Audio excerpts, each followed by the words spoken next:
and welcome to tourismwebinar.com. And today specifically is an India webinar called India Tourism, Sustainable Development. Now, it's intended to provide opportunities for both established and aspiring professionals, students, and other stakeholders. This virtual discussion will allow us to exchange ideas, learn new techniques, and re-energize the tourism industry for a better and sustainable future. And of course, India is one of those countries that is so full of variety. And, you know, for some people, for many people, it is a long haul destination and definitely on many wish lists. Where I belong here is I've been working with Reza on these tourism webinars for a while, and I've been to India twice. I went to the Golden Triangle, where most first-time visitors go in Rajasthan, Delhi and Agra and Jaipur. And then once I was in the south to Kerala and Tamil Nadu, which was an extraordinary experience. And I went with Debica Sen, who's going to be one of our speakers a little later on in this webinar. India is an amazing place. We've all been through a pandemic. We've all had sicknesses and deaths. We've all had problems in aviation. I think I'm one of the ones that experienced that lately with lost luggage and missed flights. So there's a lot to talk about as we come out of this incredible post-pandemic area. I have a TV show called Out of Town Adventures. And so I have India featured on that show. So that's where I belong here, other than introducing some incredible specialists about India. So I just also wanted to tell you that all of this is available on tourismwebinar.com, but as well on YouTube, on Facebook. You can find it on all of the social media services and at any time, because all of these webinars are archived.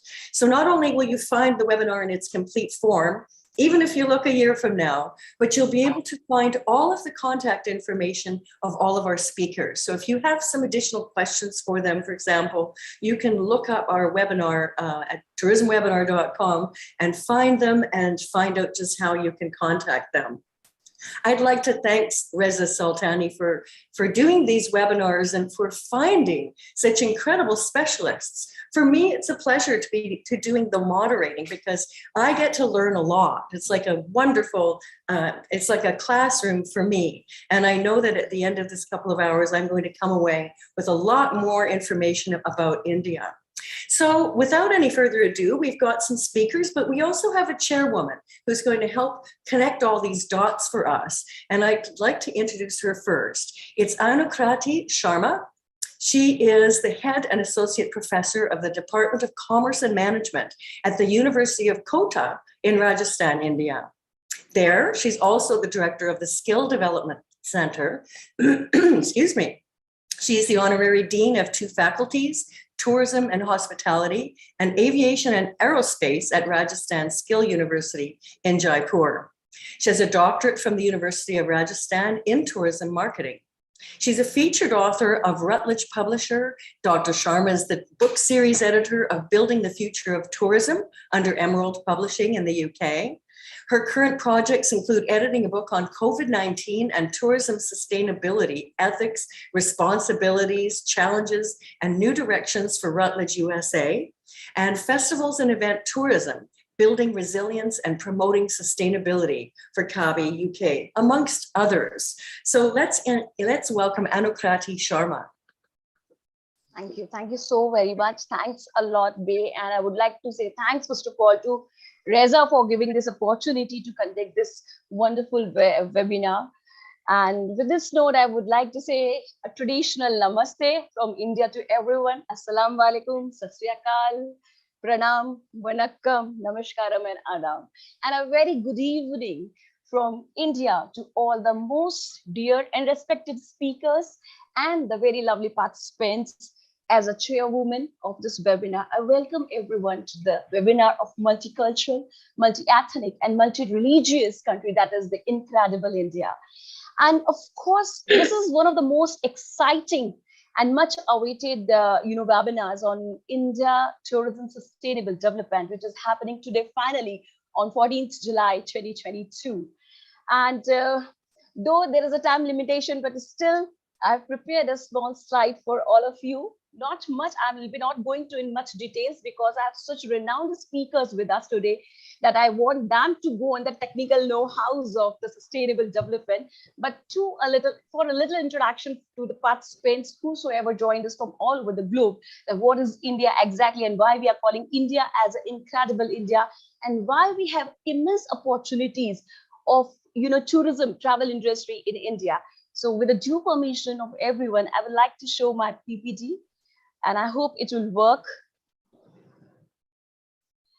Is it visible to everyone? Yes, it is. Yes. Okay, thank you so much. Yes. So as I said that India is incredible India. And before going in the depth of my talk, I would like to show you the video and I hope it will work. I just cross my fingers because I always doubt on the videos. Is it audible to everyone? Yeah. It's having troubles.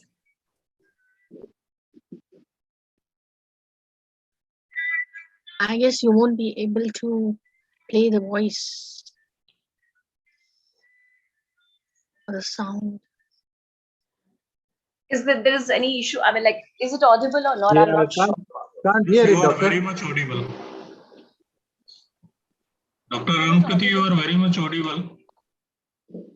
Oh, thank you. You are audible, yes, but not the video, please. The video is not audible, is it? No. Let me try No, it it is once not. again. Oh.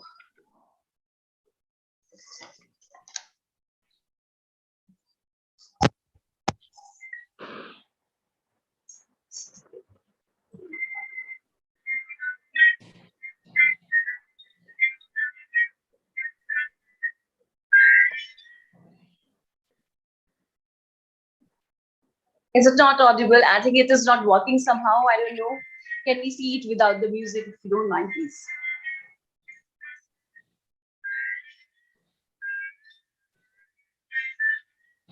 Yes, we cannot hear the video, so maybe you can just keep talking, if you don't mind.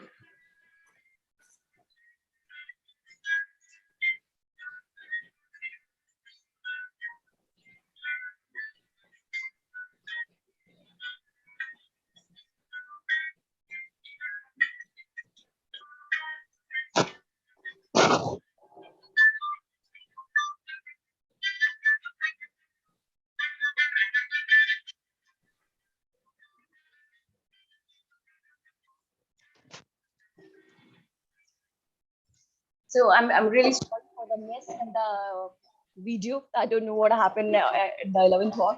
Anyway, so it was, but it was clearly visible. I hope so. So it was about India. That's why we are calling India as as the country of incredible India.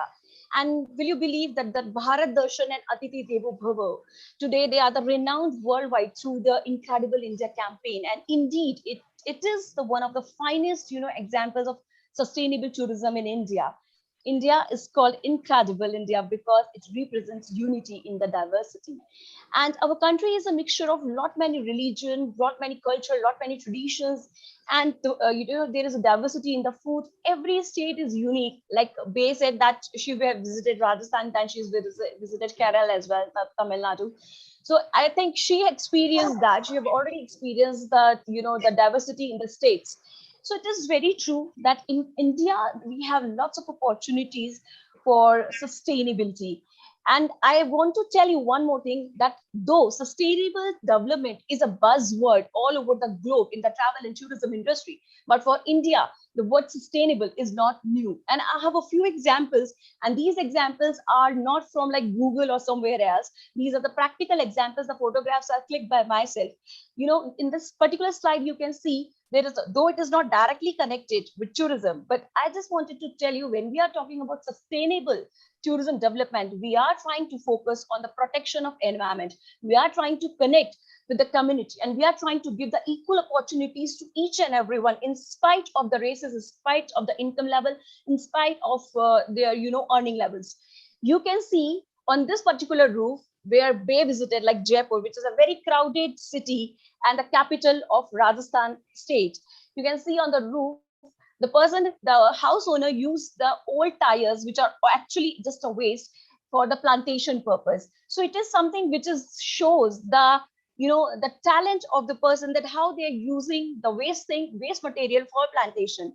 On the same roof, they have an eco-friendly, or you can say a green kitchen with almost no uses of plastic. So these sort of things, you know, these are the things which shows the responsible behavior of the Indian citizens toward the environmental protection.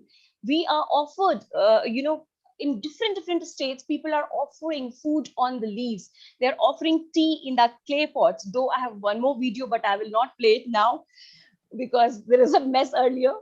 You know, the naan, the bread, it is so famous in India. If you will go to the topmost restaurant or topmost hotels, and if you will go to the street side, roadside dhaba, if you will go to any wedding, you will get this tandoor, and this tandoor is again of clay. So in the pots, we are storing the water and we are consuming water. In every house in India, you will get these sort of pots. The Marriott, which is an international chain of hotels, in JB Marriott, the chefs, they are also using the stove of clay. They are using the utensils or the pots of clay for cooking the meals. And even the youngsters of India, they are so much conscious to protect the environment. They have started, you know, some, you can say a business or a startup, I can say rather, about they are selling the mud stoves, or I can say the clay stoves, to the different cities of our country. So this shows the youngsters, they are also very much conscious in the for the protection of you know, environment. And here's one more video, but I will not going to show the video. This is a video from Kolkata, and they are enjoying a foreigner who is a blogger, and he's enjoying the street tea in again in a clay pot, or you can say in a clay cup. And this is the photograph from Pondicherry, Lucknow, and there is one from Hyderabad. And in Pondicherry, when I visited, I have hired a bicycle and I've seen all the city tour through a bicycle.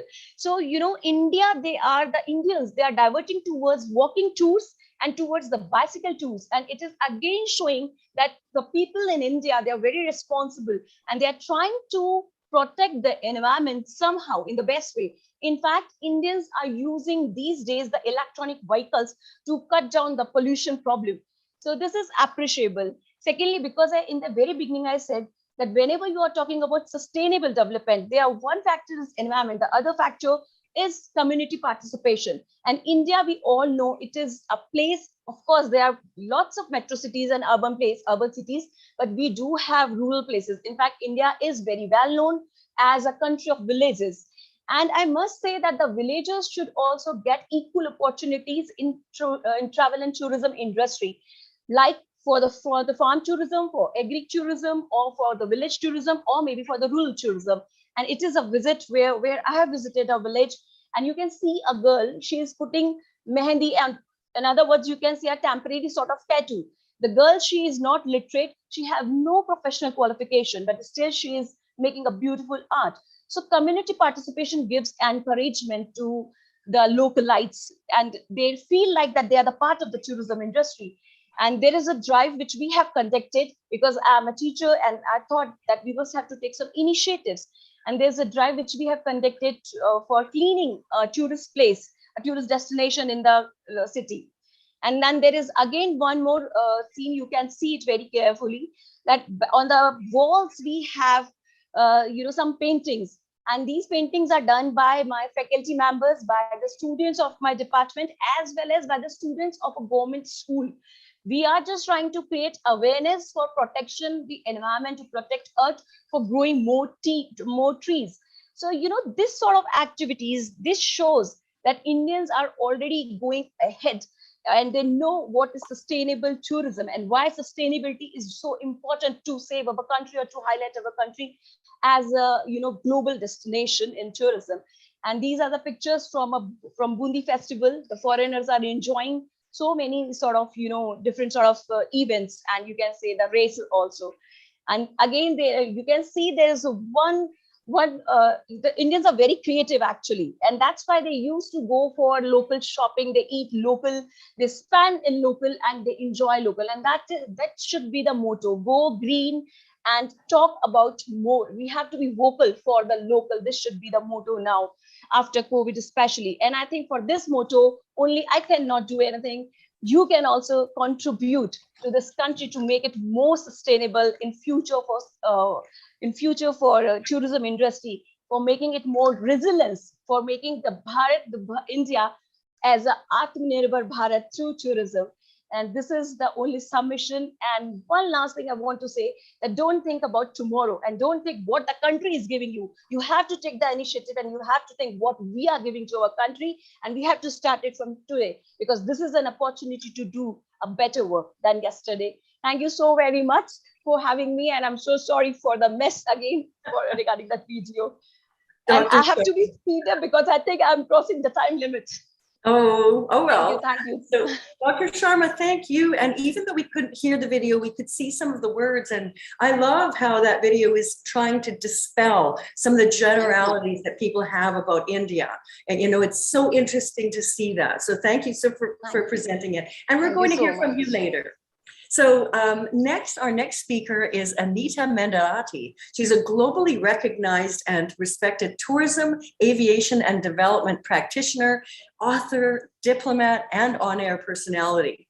She was one of the most influential women in tourism in 2019 and one of the top 25 inspirational executives in travel hospitality in 2021. Look at the caliber of people we have on this webinar. It's just wonderful. She's a special advisor to the Secretary General of the UNWTO, special board member to the Royal Commission for ALULA, strategic advisor to CNN International, strategic resorts to the World Bank, WTTC, IATA, and ATAG, and the co-creator and co-host of Rise, or riseweekly.com. So let's welcome Anita Mendarati. Thank you so much. And I a very loving namaskar. I am delighted to be with you all. I'm very grateful for this opportunity. And I thank very much all of the organizers behind this event, as there are many. And thank you for keeping the world connected. As much as I am joining you here from London, my heart is in India. I'm an Indian daughter, so I'm delighted to be back in a way, even though I'm still sitting on my dining chair from the last 2 years, as we all have been. So I'm going to do a quick screen share. And as I do that, I would like to also extend very warm namaskar and a thank you from the Secretary General of the UNWTO, Zurapolo Likashvili, who is delighted that you are continuing this conversation, especially as the world reopens. And as we know, Mother Nature has always been thinking that we were too busy to actually focus on what was critical in tourism growth. Prior to COVID, we were too busy growing at 3 to 4% per annum for over a decade. We were too busy to talk about diversity, to talk about equality, to talk about equity, and to talk about sustainability. So Mother Nature said, fine, you're too busy. I'm going to give you some time. And we've all had 2 years to really think about what these words mean. And as someone who works in diplomacy, what's critical is the power of words. And that's why it's not about building back better. It's not about going back to normal. There is no back and there is no normal. We need to build forward better. Otherwise, we're actually engineering some of the challenges in the past into our future. So with that in mind, I just want to touch a little bit on where we are in the world in terms of travel and tourism. I have 10 minutes. I'll take a deep breath and do this quickly. But exactly as Bea has kindly said, and Bea, thank you as always for being such a lovely master of ceremonies. As she said, everything is available.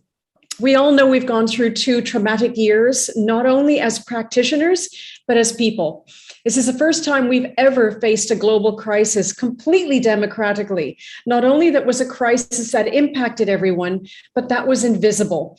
And that completely erased the line between the personal and the professional. It was incredibly traumatic for our industry. We have never seen anything like this before. We've gone through SARS, we've gone through the economic crisis, but COVID redefined what challenge and crisis means. And it's done so in a way that has not been just a situation where SARS hit, we moved on. Economic crisis, we moved on. A terror attack, we rebuild it, we move on. COVID has been 2 years of sustained crisis. And that has forced us all to dig deep as one global community and recognize that we don't get through this unless we all get through it. Because we are not an integrated industry. We are not interconnected, we are interdependent. And we saw that very clearly, that this was not a travel and tourism crisis. This was not an economic crisis, it was a healthcare crisis. Healthcare linked to the economy, linked to tourism, which linked up airlines, airports, destinations, tour operators, attractions, mega events. We've all been connected to this. What we're seeing is that there is hope. We've gone through many ups and downs, especially as COVID has mutated. It is going to continue to grow. We see the challenges. The WHO just made an announcement yesterday of how the new strain is causing increased infection, but our world is living with COVID, not expecting to live after it.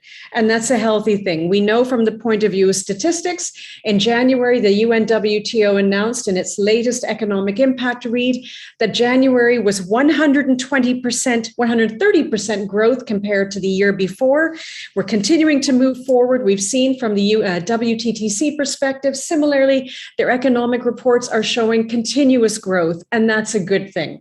And if we look here at home in India, and we see some of the UNWTO's tracking of the rate of growth, this has been fantastic. Because when you think of the fact that only in March of this year did international travel open in India, it's the domestic market that's lifted the baseline of travel activity. In addition to lifting travel activity, it lifted the value of the travel sector for people at home and recognizing the importance of travel and tourism, not only from the point of view of being able to discover the world and discover your own country, but the mental health impact of travel and tourism, the fact that people need to get out. We've seen again from the WTTC, the contribution to the economy in India is going to be 20% more this year than last year, 1% higher than 2019. So the rates of growth that we're experiencing in India, both inbound in terms of the domestic market and outbound, the world wants Indian travelers to come back. In March, again, we said we opened up to international travel, 1,500 flights plus going out per week to 27 countries. The world is excited to welcome back incredible Indians as much as the world is excited to visit incredible India. But what I wanted to focus on was the fact that as much as the Secretary General says that we don't know exactly when we will have recovery, importantly, we know we will, because our world needs travel. COVID has revealed not just a shift in the value of travel, but the values of travel. And that's why it links very much to the focus of today, which is about understanding sustainability. Now, Dr. Sharma said it perfectly when she said right up front, the fact that sustainability has become a buzzword. The S word, everyone is talking about it. Who can't talk about it? Because to avoid it would be actually to avoid our responsibility. But what's very important is to understand what are the dimensions of sustainability that we cannot take for granted. Pre-COVID, sustainability was about green and blue. It was about the environment. Everyone focused on the environment as the backbone of sustainability. But through COVID, we've recognized the entire body of sustainability. And importantly, it comes at 4 levels. Firstly, it's economic sustainability. We have seen the impact of when the world shuts down its borders and its skies. 80% of our industry is SMEs, small micro enterprises that need tourism to keep their economies going at a micro level, and then activate the economic supply chains directly and indirectly. Because we know that as much as there's a significant amount of growth and 10% of global GDP, 1 in 10 jobs coming from travel and tourism, the indirect impact is actually the magnifier and the magic of our industry. So sustainability is firstly about economic sustainability. Secondly, and critically, it's about cultural sustainability. Travel and tourism is what keeps people interested, curious, and appreciative of cultural nuance, of cultural difference, and of cultural beauty. Now, people like Ajay know that whenever I go to India, I refuse to leave unless I get my Mehndi done. It's such an important part of being a part of the community. And exactly as Dr. Sharma said, when you see the skill of these designs coming to life so quickly, so beautifully, and so creatively in the hands of these artisans, that's the magic of what travel and tourism brings. It allows us to celebrate our difference. And in doing that, we find how we're all connected. And this is why, and Ajay being such a champion of it, and Reza as well, travel and tourism is a lever for peace, because it allows us to understand difference and at the same time celebrate that we're in so many ways are all the same. The third dimension is social. One of the beauties of travel and tourism is that it keeps economies and communities going. Exactly as Dr. Sharma said, it allows families to stay together because a parent doesn't have to go off to earn an income. They can do it exactly where they live. The social sustainability is absolutely vital. And again, we saw that when the world was shut down. As again, sitting here in London, when the world shut down, I couldn't help but think, what happened to my dry cleaner, quite honestly? When I was traveling, I was constantly bringing back dry cleaning. What happened to her? What happened to the bakers next door who fed all of the travelers going from Victoria Station around the corner across the street to Buckingham Palace? What happened to all those people? How did they feed their children? How did they feed school fees, take care of school fees? All of this is so incredible and so important. So a critical aspect of sustainability. The third is social sustainability. And of course, we have environmental sustainability. Our industry has been deemed to be absolutely critical to protecting environments and promoting them at the same time as making sure that the world praises the natural beauty that Mother Nature gave us. Now, these are the 4 official dimensions of sustainability. I always argue there's a 5th one, which is spiritual sustainability, because we know that we cannot have tourism for tourism's sake. It is not acceptable. A critical part of the challenge we had pre-COVID was about the issue of overcrowding and over-tourism. Overcrowding and over-tourism was not just about bad management. It was also about bad manners. What makes it acceptable for someone with a credit card, a passport, a cellular phone, and a ticket to be able to walk into your house without knocking on the door and taking off your shoes? We have to make sure that we're building the values into the future of tourism at the same way that we're building the air routes. So I wanted to just put that forward as a way of demonstrating when we talk about sustainability, it is critical that we define all of the dimensions so people can use that as a framework for really engineering an industry that we can be proud of that does indeed build forward better. So with that, I say a very thank you, very warm, loving Dhanyavad and thank you. And I'm very grateful again for the opportunity to be with you all today. Thank you so much. Anita, thank you for such a spirited presentation. And I agree with you about the spiritual aspect. And if anything, there are a lot of people going to India precisely for that transformational spiritual experience, specific tours just for that. So in every one of the components you mentioned are critical. So thank you so much. Sorry. Our next speaker today is Professor Satish Bagley. He's a professor and is an honorary president of the HNB Garhwal University Alumni Association, the professor at Indian Institute of Tourism and Travel Management, or IITTM, Ministry of Tourism of the Government of India.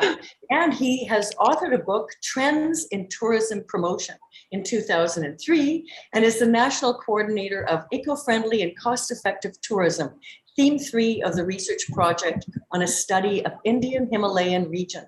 So let's welcome now Professor Satish Bagley. Thank you. Thank you very much. I am thankful to Dr. Anukrati for giving me this opportunity. And I'm here to speak something on the sustainable tourism that is being organized in context of India. Well, when we talk about the sustainable tourism, let us see that the whole India is facing the problem how to sustain our tourism resources.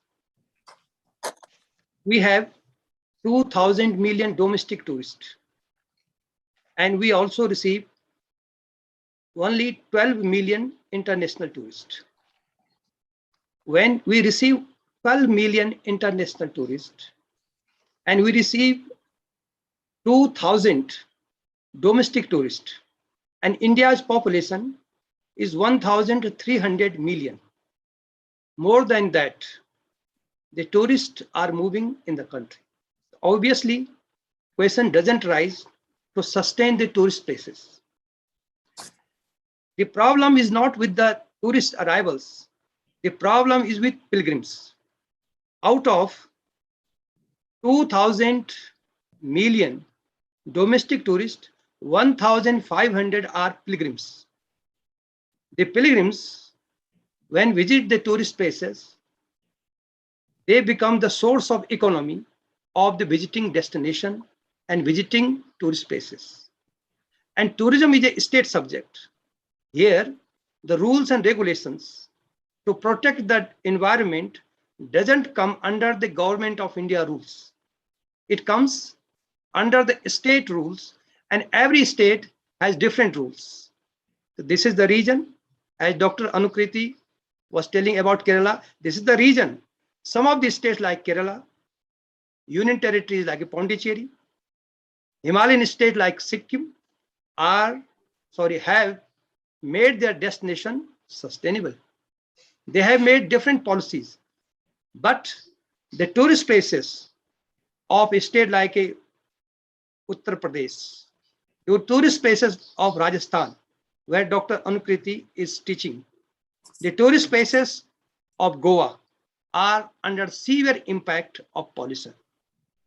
This is the region that the tourism could not sustain, and even that the people, the tourists, pilgrims are making tourism business, earning revenue and generating resources for their families, for their,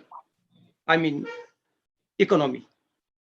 If you see India, if you go even before Christ, the most famous book named Economics was written by Kautilya in 3rd century BC.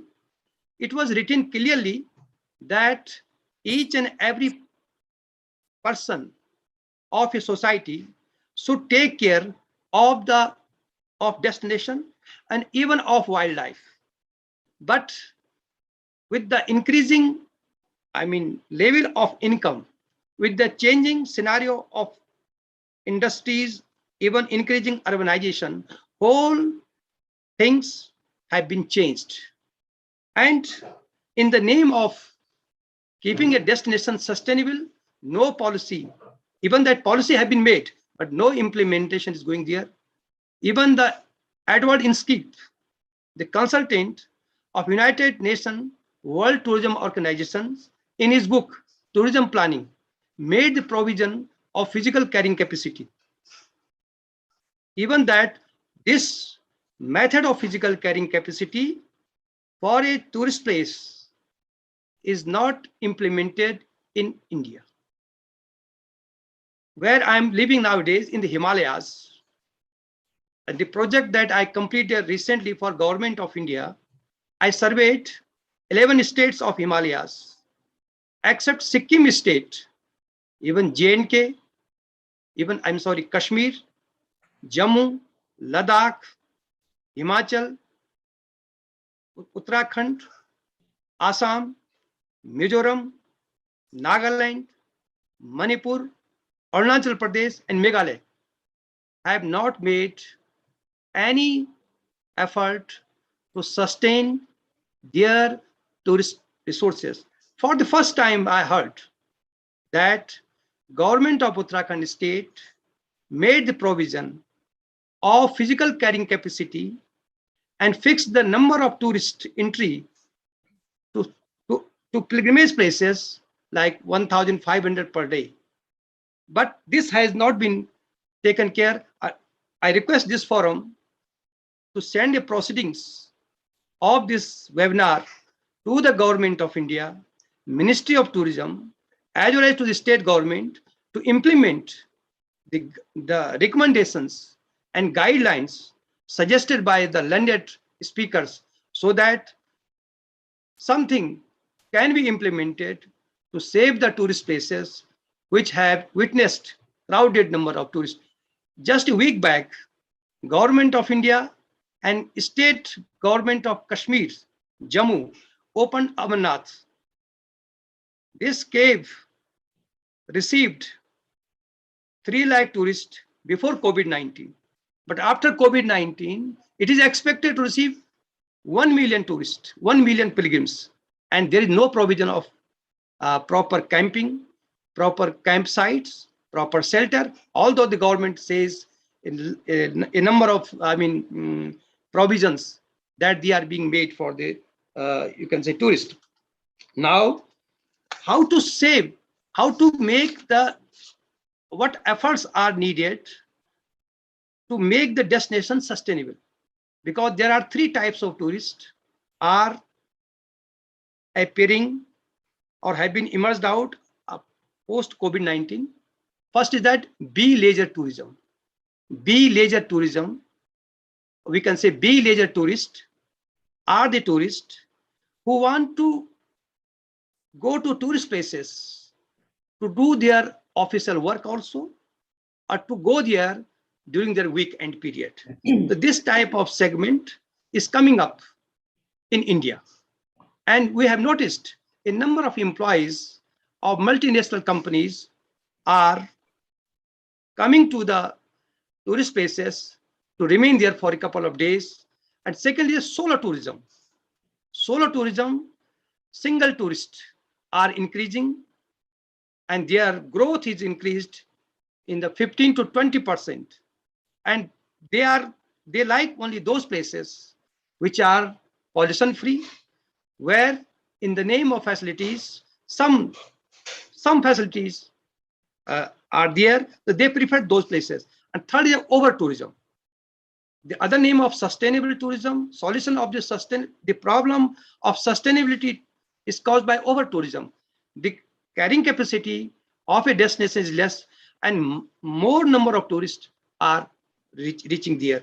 So with these problems, Government of India have to make some initiative to check the flow of tourists, as well as to develop such tourism that can generate employment. 4% is the unemployment ratio in India. 8% is the unemployment ratio in Himalayan states.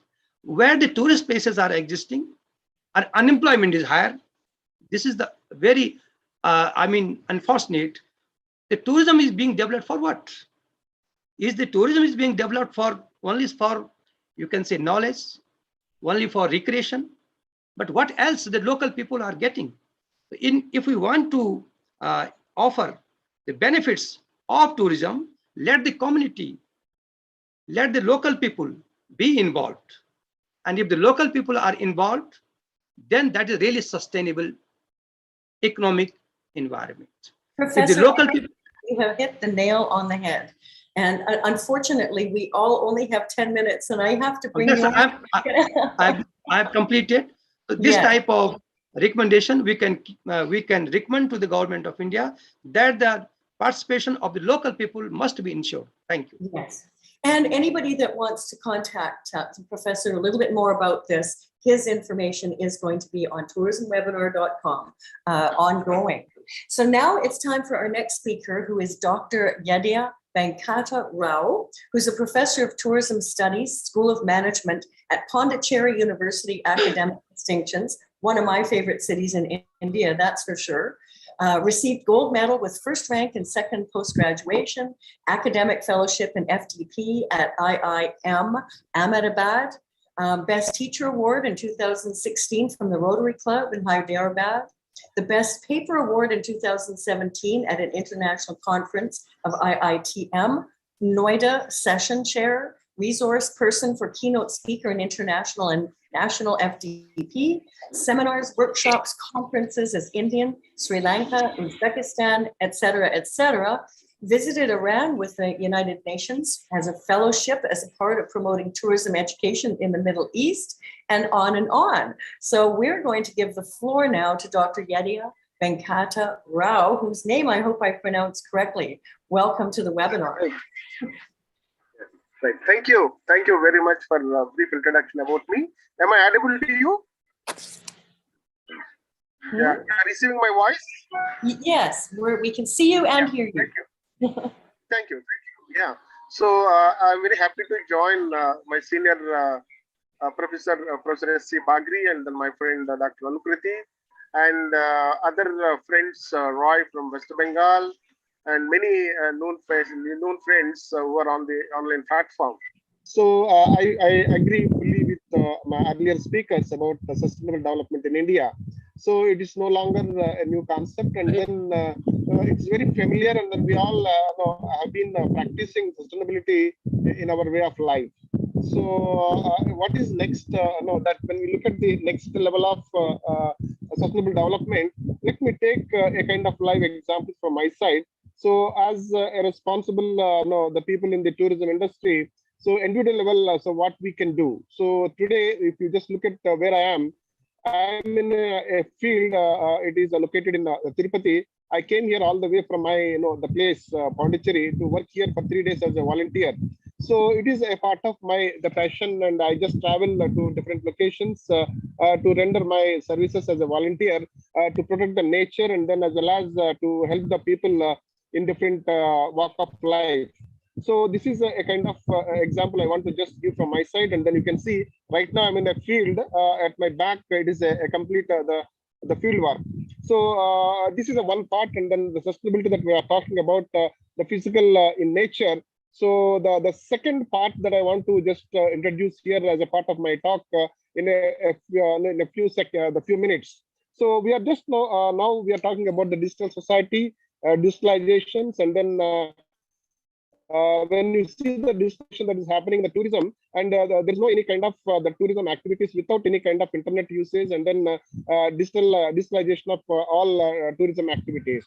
So now you can see that the too much the user generated content is uploaded every second. There may be images, and then the reviews, and then the blogs, and then even you can see that the governments, they are using the online platforms for destinations promotions, and then even the tourists are using the data extensively used. So by just making the complete digitalization, so now we can see that almost all the data information which is going to the digital form. So what extent this kind of digitalization is really sustainable? That is my question, right? So the digitalization and what are the digital form that is happening, and what extent it is sustainable. For example, we are now very much surrounded with all types of digital technologies, starting from our mobile, laptop, and then even the digital watch, and then digitalized equipment that are in and around. So all these digital things, what is actually doing that? These are all indirectly affecting the environment. Say, for example, when we are using all the digital devices, so all these are based on the charging points, and then at the same time, all these are out of the batteries. So even recently, I was watching one documentary from the beyond Asia's leading in English news channel. So where the documentary is all about the battery manufacturing, because now we are completely electrical vehicles, and the electrification of all motor vehicle systems. So this battery manufacturing, how much it is actually creating pollution for the environment, and the people are not that much aware of at this point of time. At the same time, when you look at the distortions, this is completely just moving towards unsustainable the environment. So, for example, when we are the clicking the Google search, so there is a kind of the lot of the digital the pollution is happening. So when you are just sending emails and then uploading so much content, and then the content is loaded, and then even the last COVID-19, this 20 months, so much content was uploaded and digitalized. So all these are actually the digital platforms, and then the data centers. So these data centers require a lot of power, and then the power is now, which is coming 80% from the thermal power. So even thermal power when we are using, and there is a lot of the pollution. So this is the another dimension we need to look at from the sustainable perspective. And at the same time, when you look at the website design, so without a website, there is no any kind of business, including the tourism and the travel or even hospitality industry. So what extent our the websites are sustainable in terms of having a kind of responsible way of uploading the content, and then making the user friendly the content whoever is visiting their websites, and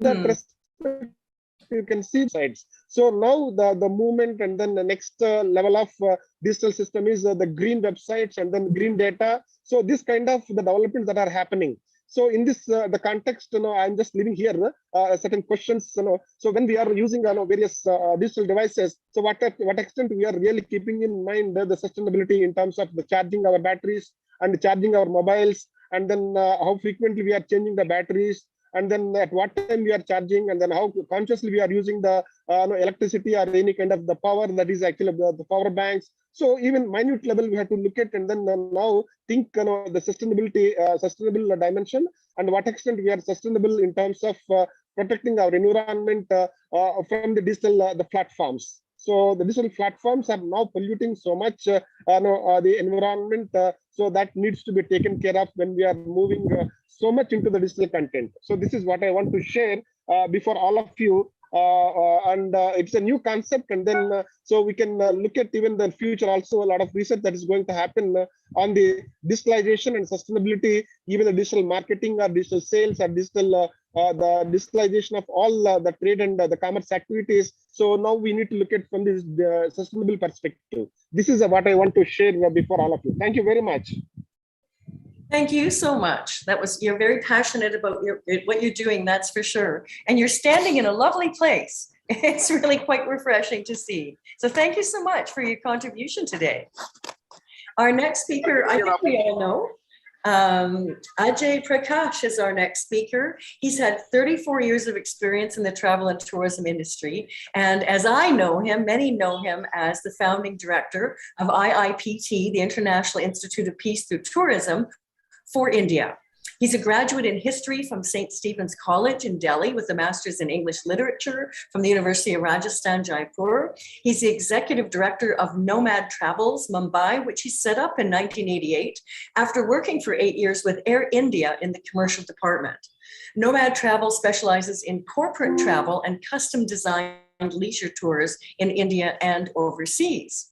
He's also the president of TAFI, which is the Travel Agents Federation of India, ex-deputy chairman of the WTAAA, World Travel Agents Association Alliance. He's participated in various tourism industry meetings across the world, including addressing the European Tourism Forum in Bordeaux. He frequently appears on Indian national television to comment and debate upon aviation and tourism concerns. And I think the last time I saw you was in Johannesburg. Let's welcome Ajay Prakash to the floor. Thank you so much, B. Thank you, Reza, for organizing this very, very interesting webinar. I think you created a wonderful body of work over the last 2 years doing this. And thank you, Dr. Anukrati, for chairing this webinar. It's quite humbling to be in the presence of so much academic learning and wisdom. I am merely a practitioner of tourism. And the few things that have been said before, I mean, starting with Dr. Anukriti's thing about how in India, people use reuse things. I mean, that's one of the credos of the whole sustainability paradigm, which is the first is to refuse, reuse, and recycle. And these three things we've practiced, for years in India. The clay cup that Dr. Anukrati talked about, in which you get your tea. I mean, that's we all grew up with it. Today, one of the things that we are all facing in India is just too much plastic.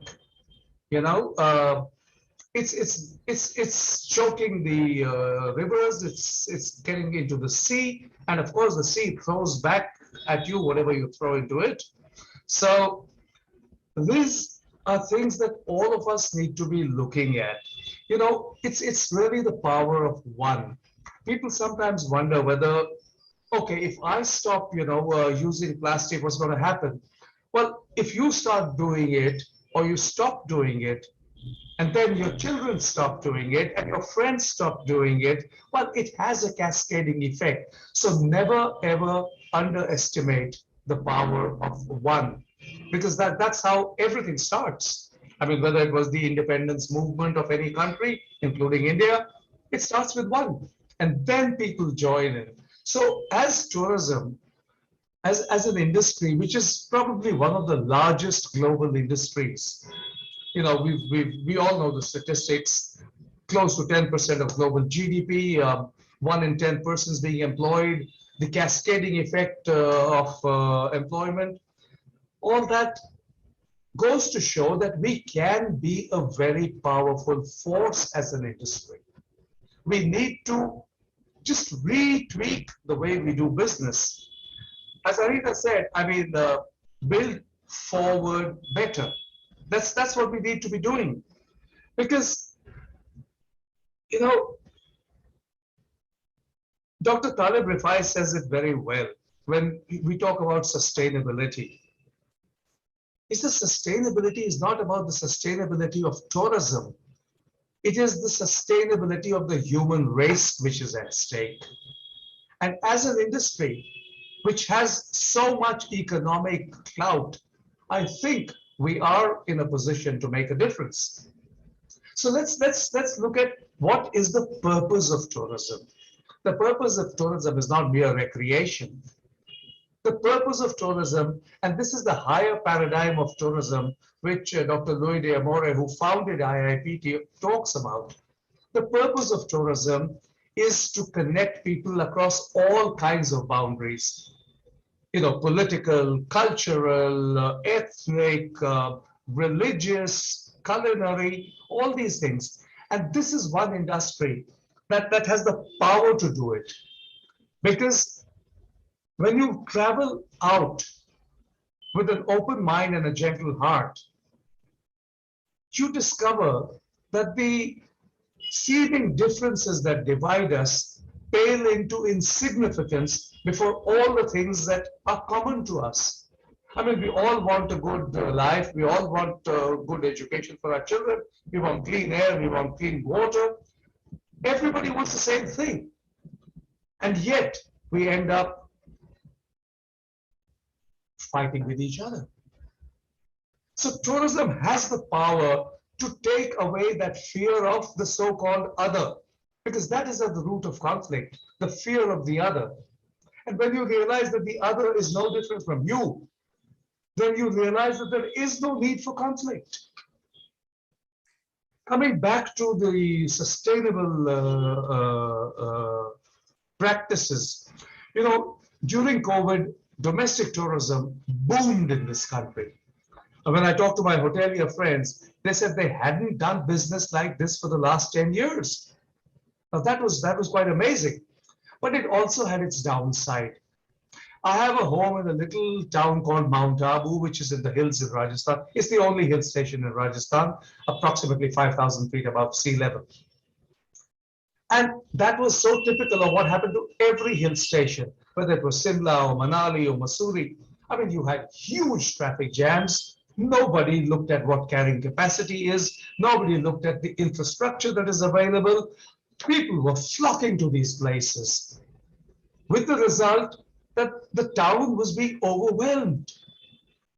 So we have to be a little more intelligent about how we're going to manage tourism. It is the lifeline of many, many countries. I mean, one of the reasons for the collapse of Sri Lanka, and my heart goes out to them, is the fact that tourism just came to a dead halt because of COVID. And that was a large part of their GDP. So we have to understand that tourism plays a vital role in keeping the economy moving. But tourism also can have a role in preserving the planet. At the end of the day, you've got to realize there is no planet B for humanity. The earth is all we have. And if you do not treat her right, she will strike back the way she did with COVID and get all of us across the world at home. I mean, it became a global crisis, which none of us have ever experienced in our lifetimes. And what it needed was a global response. And I think to a certain degree, there was a response. We did look to the WHO initially to, guide us through, but that got mired in controversy too. So everybody is fallible. But we have a role to play, and I would urge each one of you who is in this industry to imbibe the fact that we are a powerful industry. We are an industry that is about people. We're an industry that is about the environment. If you do not take care of the environment, if you degrade the very place that you're selling as a tourist destination, you'll have nothing left. So there's an old Red Indian saying, Inuit saying, which says, you do not inherit the earth from your ancestors, you hold it in trust for your children. And if that is the principle we work on as the tourism industry, we can make a difference. So let's today, as part of this webinar, take this pledge that we will try to make that small difference in our own way and reach out to our friends and carry this message forward. Thank you. Dr. Ajay Prakash, thank you so very much. And those are very fine words. One step at a time for all of us makes a big, big difference. Our next speaker is Dr. Manpreet Aurora, the Senior Assistant Professor of Management in the School of Commerce and Management Studies, Central University of Himachal Pradesh, Dharamshala, India. She has 20 years of teaching experience, a PhD in international trade from Himachal Pradesh University, Shimla, India. She's a motivational speaker and conducts workshops on communication and motivation, having published more than 25 papers in various journals of national and international repute, including Scopus, WS, and category journals. She's also worked as a content developer. She's written 40 book chapters as national as well as international books, handbooks, volumes published with IGA, Taylor, and Francis. With 4 edited books in her credit, she is a persistent researcher in the field of management. She's an active social worker also and is working towards the protecting the rights of women, which is another important aspect of tourism. So let's welcome Dr. Manpreet Aurora. Thank you so very much, P, for such a wonderful introduction. With a quick gratitude to the organizers, I would move on to my topic because I would like to talk more about finance in tourism and would try to justify my presence over here. I hope I'm audible as well as visible. So everybody's talking about, okay, thank you for the confirmation. So everybody is talking about sustainability, and we all know that it has become more accessible than ever before to travel from one point of world to another, barring the COVID situation. And we can experience different cultures and using a variety of opportunities that we are exposed to, and our family and friends and voluntarily dispersed over the world. We want to see each other, and the millennial generation wants to travel more frequently for a variety of reasons. And they can be the shorter breaks, they are bored, they want to go for a weekend. But after COVID situation, we have all seen that we are more concerned about wellness and wellness tourism. So when we talk about the developing nations or even the developed nations now after COVID situation, the world is facing challenges concerning poverty, unemployment, hunger, and as we are all talking about removing the inequalities as well as certain other problems relating to sustainability. We are facing several waves of COVID-19. And today only, I heard in the news that the cases are rising again in some countries, including India. The developing nations have to focus on, resilience strategies in every sector, especially in the tourism sector, because it was the badly hit sector. And every economy which is dependent upon tourism as a service sector has to see that every aspect which will provide them certain resilience strategies. So beyond certain traditional ways of managing the economies, mixed models in every sector are emerging to gain advantage of the late. When I focus on, the financial aspects of these problems which are creeping up more after COVID situation, especially in tourism sector, I find that we have to find certain unique ways and solutions to combat or turn these global challenges into useful tool to transform this world into a better place, fighting back not only the poverty but destitution also.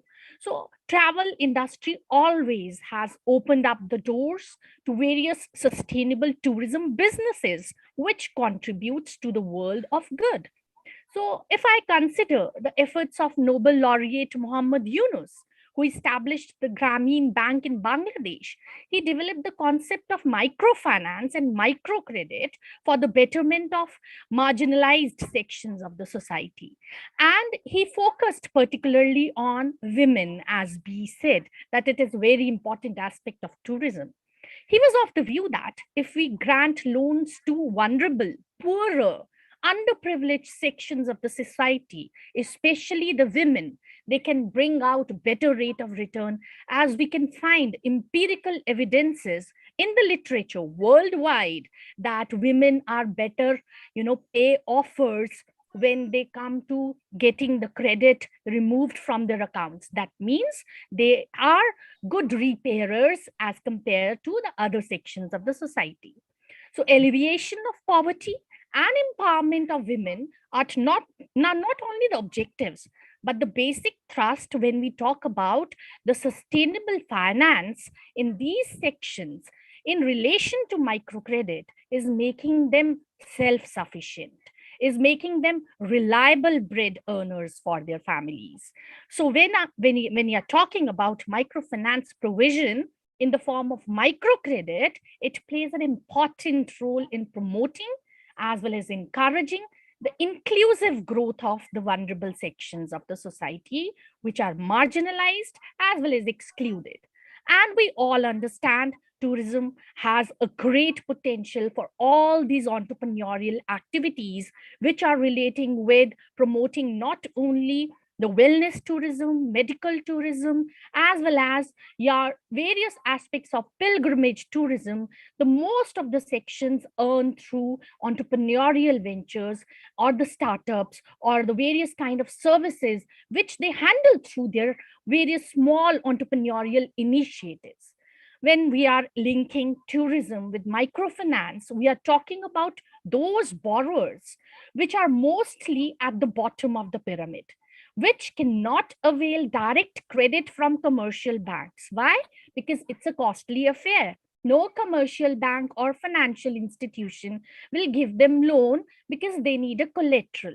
So they are practically excluded from the mainstream. If an artisan wants a loan, if a designer who is sitting at a village wants a loan, if a person who is making pottery or maybe the rural art or maybe a chamba rumal for that matter, they are not given such a opportunity to get credit and get their raw materials and get their supply chain activities. No collateral is there for them.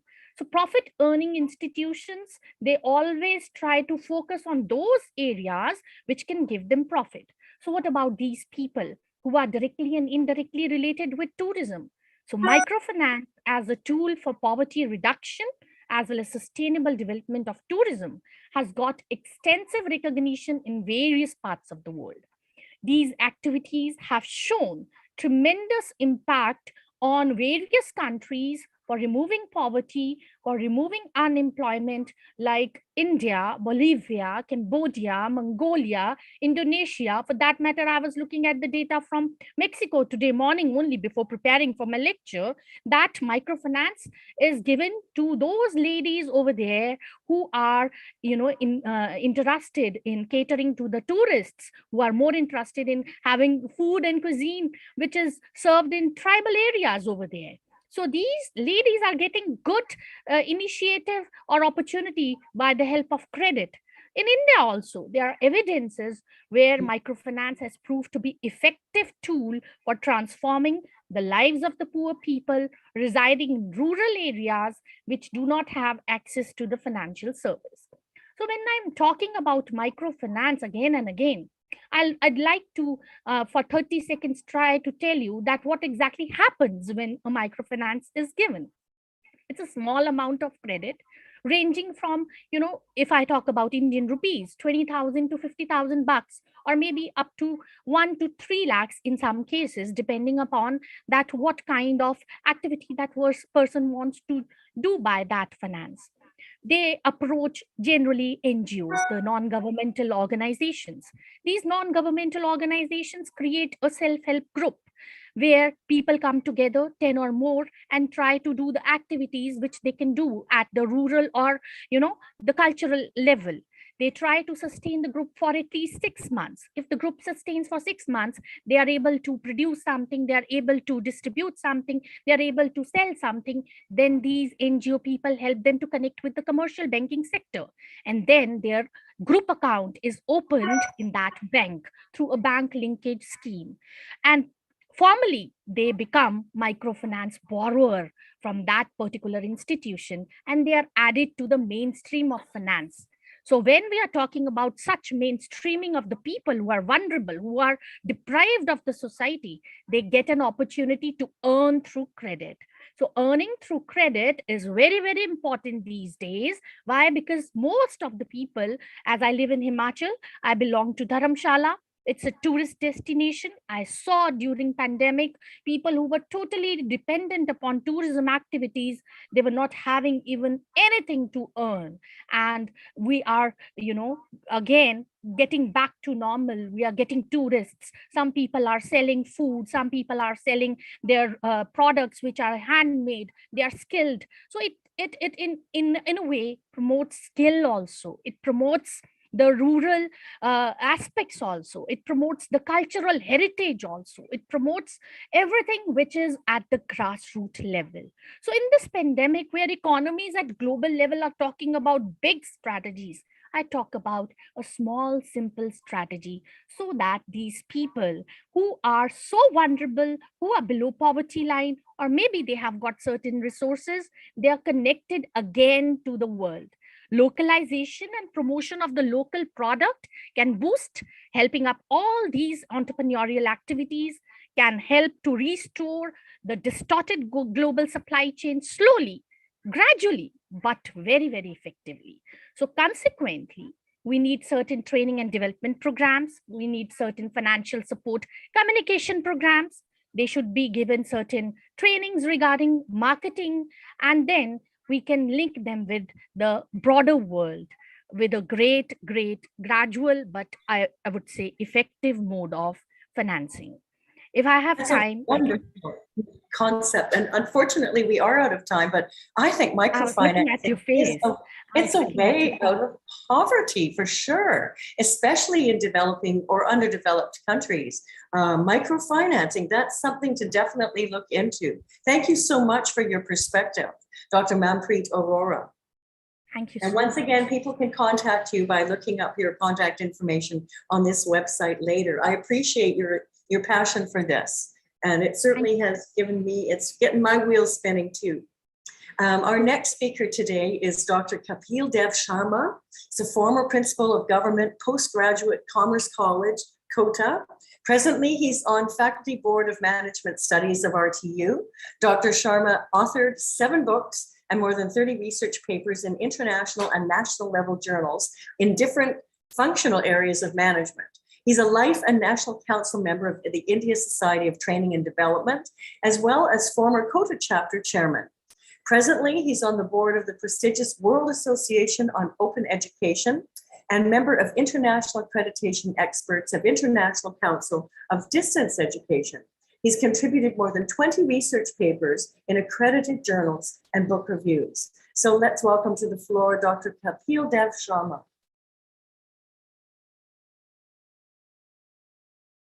Dr. Sharma, are you here? Am I audible? Yes. Thank Hello. you, B. Brother, for introducing me, and I'm very much thankful to chairwoman of today's webinar, Dr. Anukrati. My area of specialization is behavioral science, but because of Dr. Anukrati, I am generating interest in tourism area, and I'm a frequent traveler as well. My scattered viewpoints, which I'll try to summarize today, that is, we have to see tourism policy of 1982 and 2002, and what are the sustainability related issues in those policies, and what were the reasons of failure of these 2 policies. Then we will also see that which are the areas which are untouched so far as sustainability issue is concerned, and what are the reasons of poor execution. What involves sustainable tourism with reference to India, and we have to see that only recycling or banning single-use plastic is not sustainability. A lot of other activities need to be done. Then we have to see that we need proactive measures. Instead of reactive measures, we have to go for proactive measures, and not only for mass tourism, but as well as adventure tourism. Then we have to see what are the focus area of sustainability so far as tourism in India is concerned. And then one more issue that is having its importance, that is providing certification to tourist service providers in the country, so that they can compete and they can have a competitive branding. Then we have to see the role of Global Sustainability Tourism Council, how they are affecting sustainability of tourism. So first of all, I want to tell you that we use several terms for sustainability, that is responsible tourism. We also call it that environmental stewardship. And one more word, that is, we are saying that cultural heritage conservation. And we say fulfilling social responsibility or community responsibility so far as tourism is concerned. So these are the aspects that we use for sustainability. So far as 1982 tourism policy is concerned, not much concern have been shown on that is sustainable tourism. But in 2002 policy, it was said that we will focus our attention towards tourism-related, sustainability tourism-related aspects. But unfortunately, the execution part was missing. And a lot of areas have been uncovered, particularly resources were not given, and all tourist destinations were not covered by sustainable tourism. So this policy failure was because of lack of coordination between various agencies and departments who are catering to tourism in India. At the same time, world organizations and various research agencies also mentioned that India need a lot so far as sustainability related issues are concerned. So where we are lacking, one is protecting social and cultural assets. When we go for tourism, we should ensure that these assets should be protected. And at the same time, crimes and other security issues should also taken care of, particularly in those areas which are known as tourist destinations. Then most of the manpower which is involved in tourism or providing services related with tourism, they are unskilled people. So this requires a lot of training, as Manpreet just told, that this requires training and development. And that poor execution part should be taken care of, because when we are having goody things in policies, but it is not executed properly, and when all stakeholders and community participation is not there, then it is not making the difference. So what it involves, first of all, we have to see that we should take bold steps. So that we should ensure not only front stage measures, but back stage measures we should also take.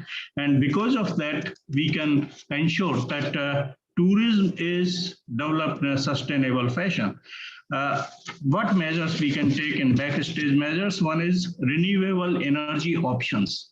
As it has been told earlier by earlier speaker, that we may go for solar energy at tourist destinations, and Anukrati also told that we are using electrical vehicles nowadays. Then community support is required, environmental justice is required, environmental stewardship required, and diversity and inclusion, because as it has been mentioned that a lot of tourists are from low income groups or moderate income groups. They should also be involved in sustainability related issues. What I intend to focus, that there are 4 pillars over which we can emphasize. One is effective management. What does it mean? That we should implement sustainable practices across the tourism business, and we should see that what is given in policy measures, it should be executed properly. Then social and economic issues, that tourism should not be only for the sake of increasing earnings or providing employment or increasing national income, but tourism should be for the communities where we are undertaking such practices. Cultural issues should also be taken care of, because local culture should be promoted where we are at our tourist destinations. And sustainability means environmental issues. So protecting, conserving, educating, and positively, we can say positive stewardship, these aspects should be taken care of. Now, a last issue that I want to mention here, that is, as I told you, that there is a need to get that is certification to differentiate brands so far as sustainable tourism is concerned. And this certification should be different for different providers. For example, tour operators, this certification will be different. For hotels and accommodations, it should be different. For different destinations, it should be different. So to sum up, I intend to say that most important thing is to that is related with sustainable tourism is it should be for people, it should be for communities, it should focus on environmental areas, and it should be for those people as well who are in the business of environmental tourism or sustainable tourism. So the future of tourism of India lies in sustainable tourism. Thanks a lot. Thank you, Dr. Sharma. That was very interesting. And I agree with you on all of those points. And there's just so much work to do, isn't there? Thank you so much for your outlook. And we have another Dr. Sharma coming up. Mr. Apurv Sharma is known for building disruptive products through innovation and technology. He helps startups to create a scalable business model and optimize operations. Core expertise is in business strategy, team building, investments, and partnerships. He's the program manager of Oracle Startup Cloud Accelerator, part of Oracle Global Startup Ecosystem, leading Delhi, NCR, and startup ecosystem for Oracle in North India. He's the co-founder and CEO who's worked from scratch to build Rajasthan's first directory-based business model for booking auto rickshaw three-wheeler via a mobile application called Chaleg Kaya. Well, and he can tell us more about that, Mr. Apurv Sharma. Thank you, Bay, for the great introduction. Right, and I would also like to thank Dr. Sharma, Reza, and all the organizing team for having me here. And I'm really glad to be in the presence of such distinguished speakers. Though currently I'm working with 500 Global, and I'm managing the market strategy for South Asia. So 500 Global is a venture capital firm based out of US, right? And I'm looking at the India market for them. So while my background is slightly different from the other speakers, and also what I plan to speak has already been covered, I'll still try to make sure that my 10 minutes are justified. So I'll ask your permission to share my screen. Sure. Okay. I hope it's visible. It is now. Okay, thank you. Sure. So see, I come from a startup background, right? And to create an impact, it's imperative to sustain yourself as well. When I say yourself, I'm referring to either an organization or an individual who's trying to do something in the field of travel and tourism in India, right? So it's important to understand what's the market opportunity is, how big is the market, and how it can sustain someone economically. Right. So India is the 7th largest country in terms of travel and tourism contribution to the GDP. Right. The foreign exchange, is around $7 billion, which the tourism industry contribute. If we talk in terms of the total size of the industry in 2020, it's around 122 billion, which is expected to reach up to more than $500 billion. So $512 billion by 2028. Which will be more than 10% of the GDP, the projected GDP of the country, right? Creating more than 50 million jobs in the country, right? So it's an enormously big kind of industry, which huge opportunity lies in front of it.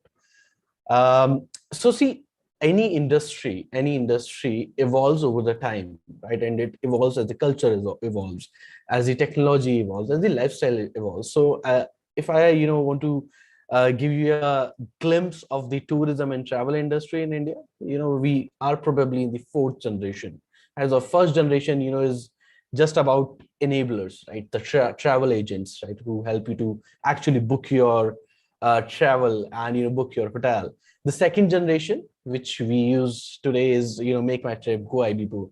These are discovery platforms and access platform. They'll put everything on a platform, right, and aggregate all the information that you require, right? They are also now community enablers, wherein you can actually see if a particular hotel or a particular service is worth going for or not. The third generation comes around is experiential tourism, right? OU Room of the world, which is standardizing the experience across the budget hotel industry. Zostel, which is so these all are startups. So Zostels have these unique hostels for travelers in these the remotest locations of the country. Tripwell, right? Tripwell is again a community-led startup that enables not tourists, travelers. They enable backpackers, right? So these are the transformations which we have seen so far. So what's the next step? Perhaps the next I would say next wave of tourism industry will be more transformational in nature and more conscious. I'm using word perhaps because it's a possibility. It's not yet happened, right? So a lot of the speakers have spoken about COVID-19. Now, why there's a specific focus on COVID-19? Because it was unprecedented. No one has ever imagined that they're going to see such a thing in their lives, right? And what it has done, fundamentally, it has changed the mindset of people. It has changed how people actually, look their lives, right? And, what are the things they should value upon, right? So it has actually bring upon a fundamental mindset shift, right? Family and mental, physical health has taken a front seat now, right?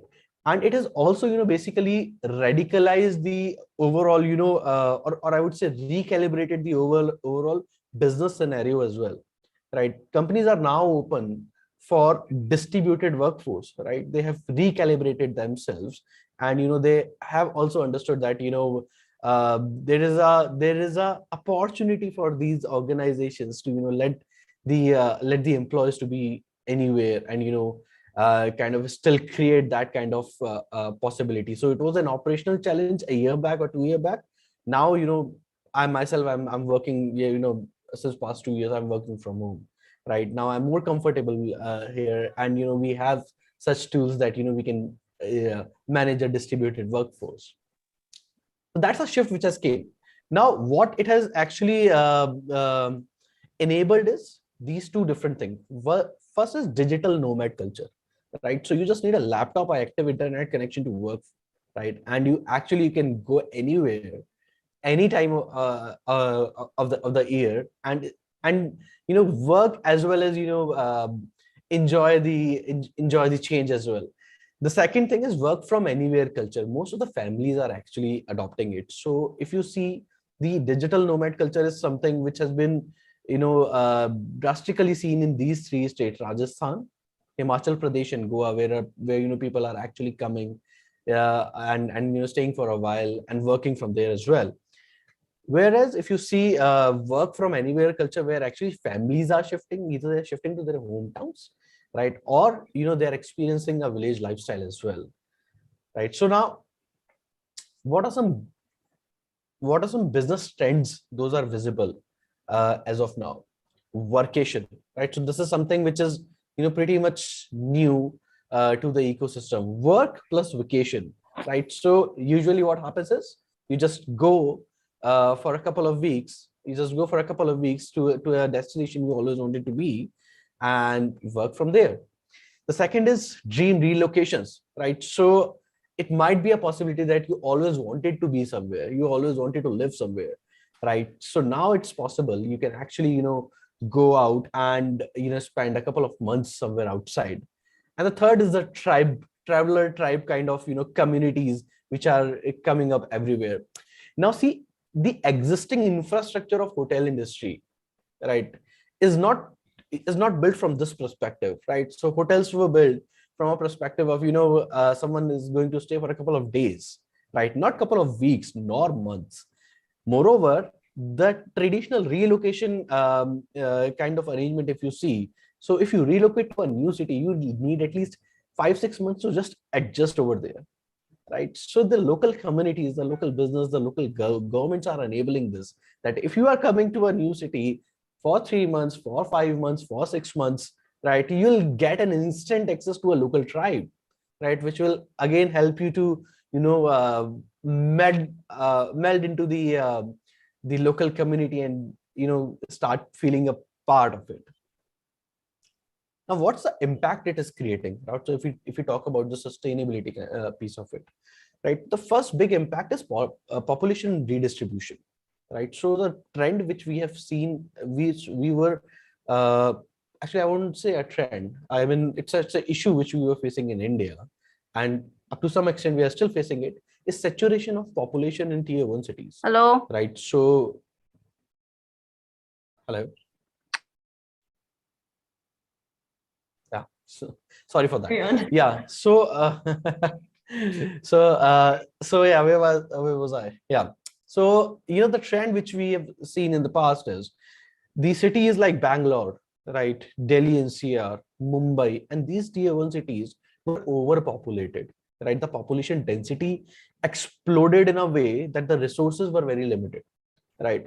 And certain parts of India were empty, right? So villages were empty, the rural areas were empty. The tier 3 population has seen a steep decline in younger population, because they actually migrate to bigger cities in search of jobs and opportunities.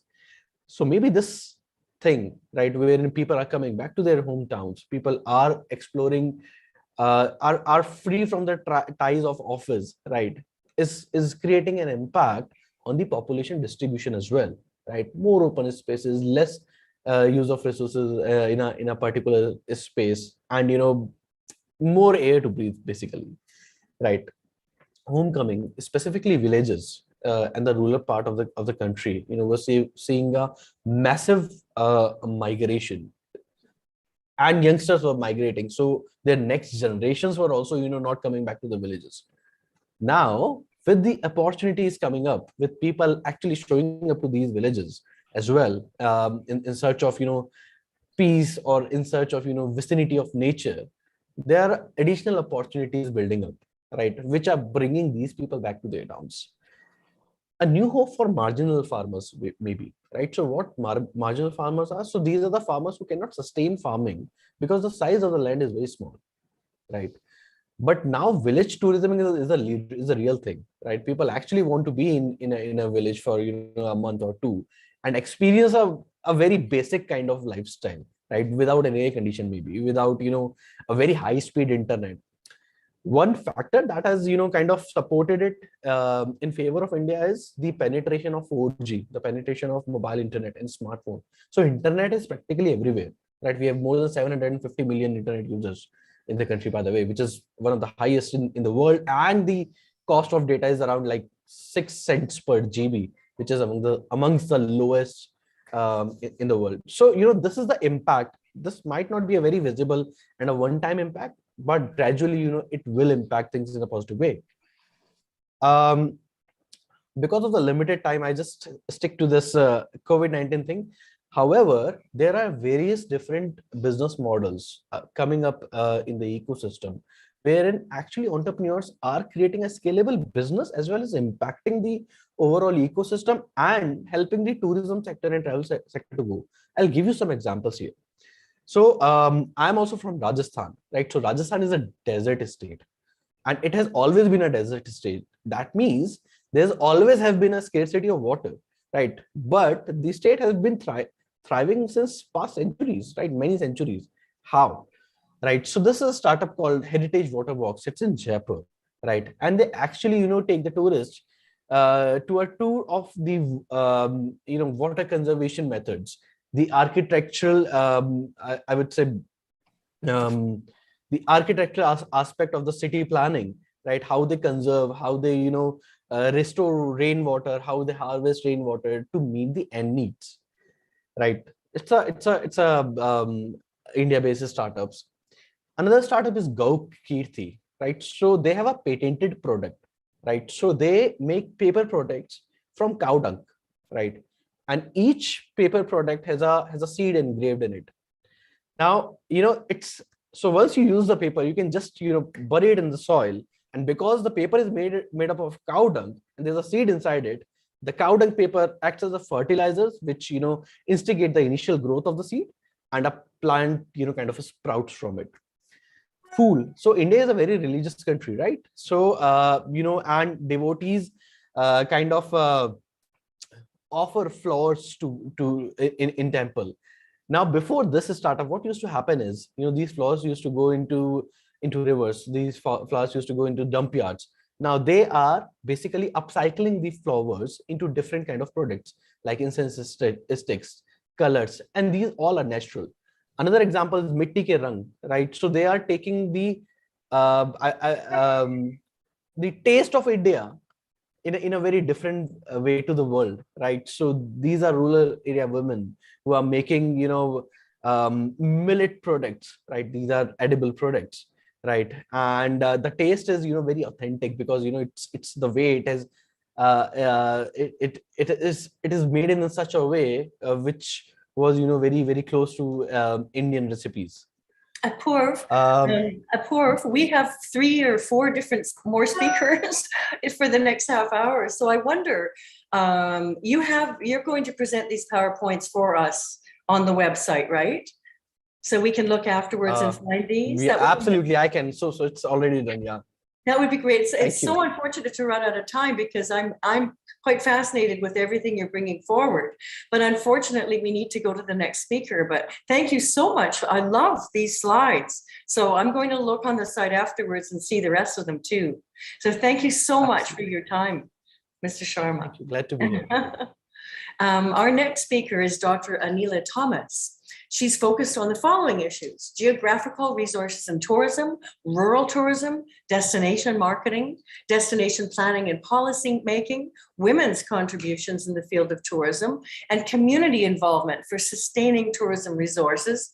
She's the head of the Department of Tourism in Bangalore. She's a session chair, Board of Studies in Tourism in the Jyoti Nivas College, Autonomous, Bangalore, and a member of the Faculty Recruitment Committee, Tourism, Jyoti Nivas College, Autonomous, Bangalore. So let's welcome to this platform, Dr. Anila Thomas. Yeah, thank you so much. Am I audible? Yes, you are. Yeah, thank you. It's indeed a great pleasure to be a part of the great, with the eminent personalities. Without much, I don't want to delay with the points because more focus I need to give to my presentation. Let me share the screen.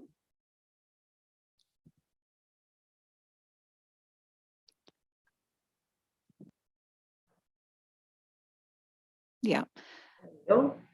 Yeah. I hope the screen is visible. Yes, it is. Yeah, thank you. Thank you, Dr. Anukrati, all the organizers and the great personalities in the platform. It's indeed a great happiness to share the views, which is one of my favorite area, that is sustainable development, community oriented, the kind of activities, even women empowerment. All these are my focus areas. So I just really don't want to go in detail about the theory aspects of sustainable, because everybody nowadays talking about sustainability, sustainable tourism, sustainable development. It can be connected with any type of tourism. Just I want to focus to few things which I'll be, because why we are talking about sustainable tourism, it is because of certain kind of adverse effect that is happening because of the the kind of the usage of resources for a quite long time. So basically, when you're looking, you can see the culture, the social aspects, cultural or heritage aspects. There certain kind of impacts it is causing. Then certain economic, the impact, positive as well as negative, it's coming. Even environmental impact is coming. Even local people, they are also facing a lot of kind of difficulties. Even the main intention why sustainability has come, it is because unregulated development in certain regions, because it's not able to, the government is not able to control to a certain extent. It is not in their hand sometimes to to tap the potentiality. To the maximum potentiality, it is not able to get it. There were some loopholes. So this is a kind of situation where people started thinking of how we can sustain, how we can minimize the the harmful effect, so that more focus can be on the getting a better experience and providing a better service to the visitors. Yeah, the area which I really want to focus here, it is, I'm coming to that only. That is the responsible, how we can be responsible, how we are able to show our responsibility to the nature. It's not only nature, to the industry, to the people, the human being itself. So there are three different aspects when it comes to the responsible tourism. There is, one is the economic side, another is the environmental side, and third is the social side, or socio-cultural, we can take it to a certain extent. So I am actually focusing not on the theory aspect.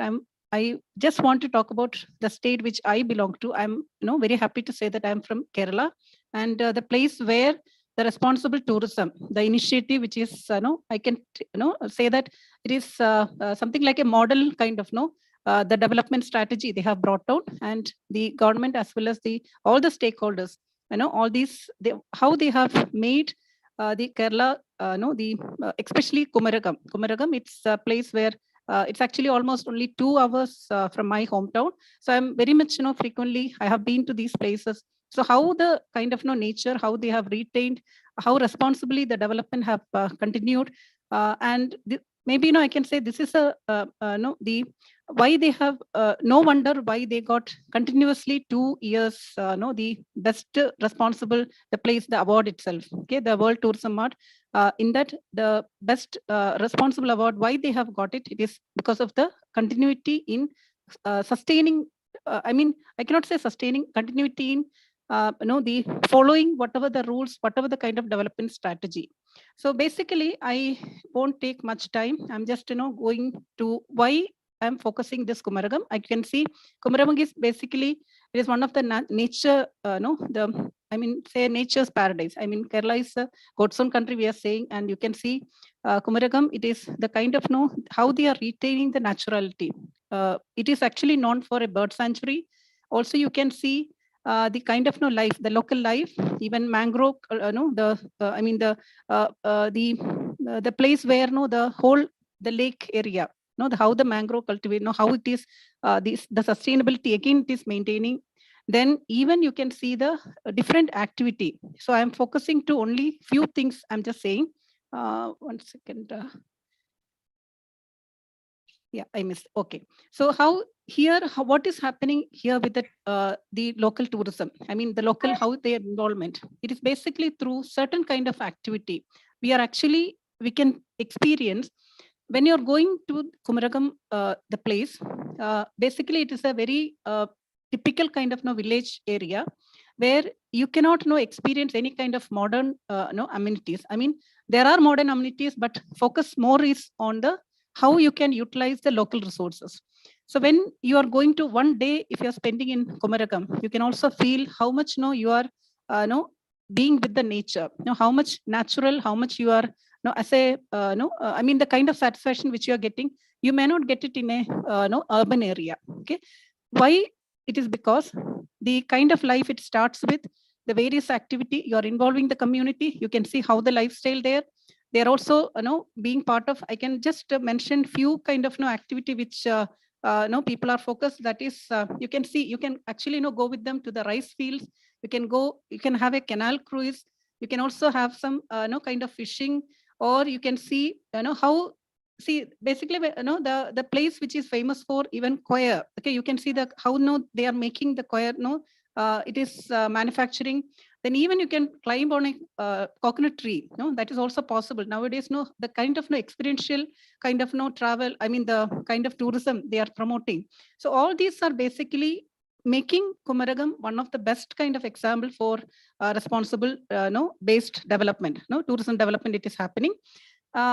But I'm just focusing only to 3 aspects, okay? Because I really like to pressurize these 3 aspects. One is basically the involvement of Kudumbashree unit. Kudumbashree is basically, it is a local self-help women group. And Kerala is one of the most important place. One of the first prominent place where you can see the women involvement, the emancipation of the empowerment of women through their own kind of. You're actually providing better service to them. You are giving them the opportunity to understand their potentiality. Even economically, they are more empowered through their kind of the trade, the kind of techniques which they have. They are actually starting with the homestays. They are starting with the cultivation of small the herbal kind of garden, kitchen garden. Then they are also supplying the goods, whatever the homemade, for example, the kind of homely kind of cooked items. That is also a supply, the supply chain they have. So a lot of way they are actually involved with the responsible. They are actually very much involved in promoting responsible tourism in the area. Second is basically the government initiative. I just want to bring 2 different initiatives which I have come across. I just want to share that part. One is actually the government has introduced, the Kerala tourism, they have introduced categorizing. There are 4 different categories they have made for hotel as well as resorts. And these categories are basically, it is talking about the first one is talking about sustainable management with effective planning. They're actually looking this particular category. Under that, it focuses on whether they have an effective sustainable management plan for these hotels. Okay, that is one part. Second is basically they have the social and cultural responsibility. Whether these hotels, whether these resorts are focusing on this particular, they are maintaining the responsibility towards culture and social aspects of that particular local region. Third one is the financial responsibility. This is basically, it is a kind of support, how much the hotel and resorts are helping for small scale entrepreneurs. They are actually supporting the entrepreneur factor. Then fourth and the last one, that is very important, that is the responsibility towards nature, that is environmental based responsibility. Are they following that? So under that 4 category, we can see responsible tourism, silver, gold, diamond, green. These are the 4 category the hotel and the resorts they have categorized. This is one of the proposal. It is already going to, already government has started this work. And another important strategy also, I just want to, because of the time limit, I'm not focusing more on that. I'm just touching only the relevant part. Okay. That one is the street project. Street is basically, it is actually an acronym, stand for Sustainable, Tangible, Responsible, Experiential, Ethnic Tourism Hubs. So this is one of the very, the latest initiative under Kerala Tourism. This is coming and this is actually focusing on supporting certain kind of streets. They are identifying and they are actually theme-based streets. And this is also one of the way you can promote that particular, the culture, that particular region you can promote. So when you're naming that particular street on one particular name, it can be a water street or it can be a kind of certain district, they can identify. And this also will support the responsibility towards that particular kind of theme. Okay, so this is street project also under government, Kerala government, that is also focusing on the area. So I hope I am not taking much time. I just focus to one of the very kind of the subject which the place where I belong to. I felt that it is my responsibility. And just I want to share one more thing. Recently, I just been to Kerala and I got a chance to stay in a homestay. First, I was feeling that the kind of ambience, the kind of things. Actually, the current the power was not there. Power supply was not there. So I felt really bad. How can I stay? Because I'm used with the modern kind of the amenities and the kind of facilities. Suddenly I couldn't it couldn't digest that how can I continue there? How can I be there for one day at least? This is where I really, after some time, I realized that yes, this is what the responsibility I need to understand. Because what is available, what is the kind of situation there? If people can why I'm going there to experience their lifestyle, their kind of culture, I have to make sure that the responsibility I need to show. So I really want to think that yes, as a responsible, as an the person from the tourism field, I need to support such kind of people. I need to support that they have to continue. More people should come. They should experience the kind of lifestyle there. This is what the responsible tourism. And I hope that the Kerala, it is one of the best kind of place where the responsible tourism is promoted. The sustainability, it's talked so much. So really, I just want everybody to have the experience at least once in your life to come to Kerala. And I'm really happy to be one of the session. I'm to share my views. Thank you so much. Thank you, Dr. Anukrati, and all the organizers. Thank you so much. Dr. Anila Thomas, thank you so much for your presentation. And I have not only been to Kerala, but I've been to Kumarakam, and I have to agree with you that it is heaven on earth, and it's a beautiful example of sustainable tourism at its very best. So Yes. it brings back great memories to see. I was at CGH, Yes, ma'am. which is fabulous. So anyways, thank you, and we're on to our next speaker, Dr. Samik Ray. Mr. Samik Ray received the National Tourism Award, Ministry of Tourism, Government of India, in the category of Best Tourist Guide in 2017 and Certificate of Excellence for Overseas Adventure Travel, South Asia, from Overseas Adventure Travel USA in 2015. He is the RLG East of the Government of India, Department of Tourism since 1984, registered trainer of Skill India, was trainer of Government of India's guide training courses, is trainer of guide training in West Bengal, a trainer in different skill development training programs of the Government of India. He is clearly somebody that's perfect to address us in this webinar. So let's now welcome Mr. Samik Ray. Namaste. Can you hear me? Yes. Okay.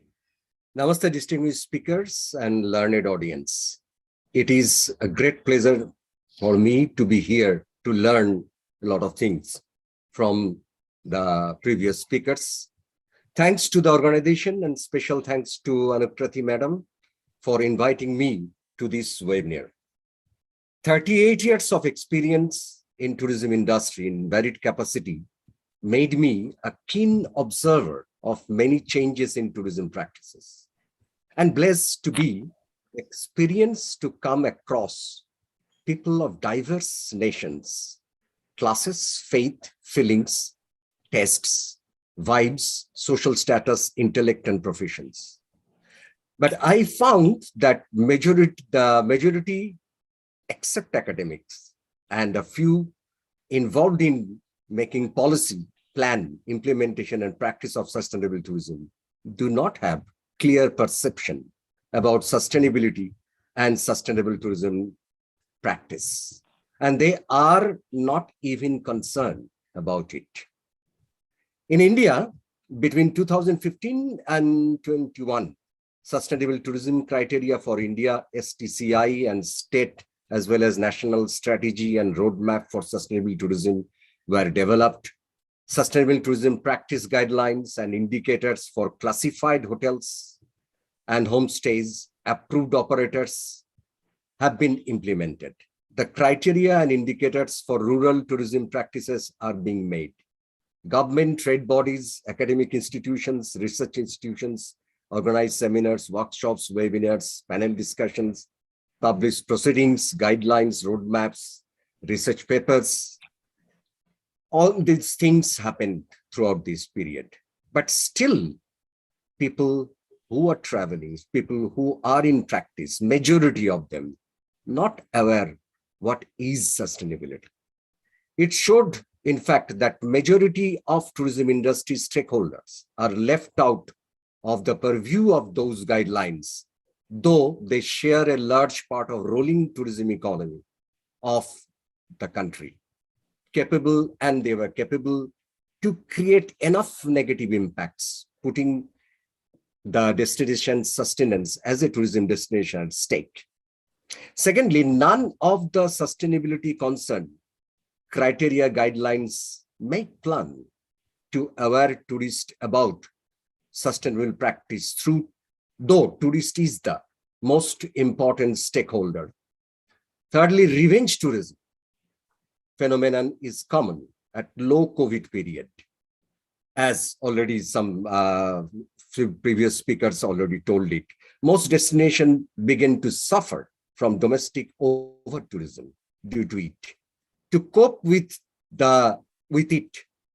this phenomenon, industry aims to increase number of accommodation at the destinations and other tourism service people without thinking of its impact over destination. And I think, and it is very interesting, I'm working with maybe 100 tour operators across the world.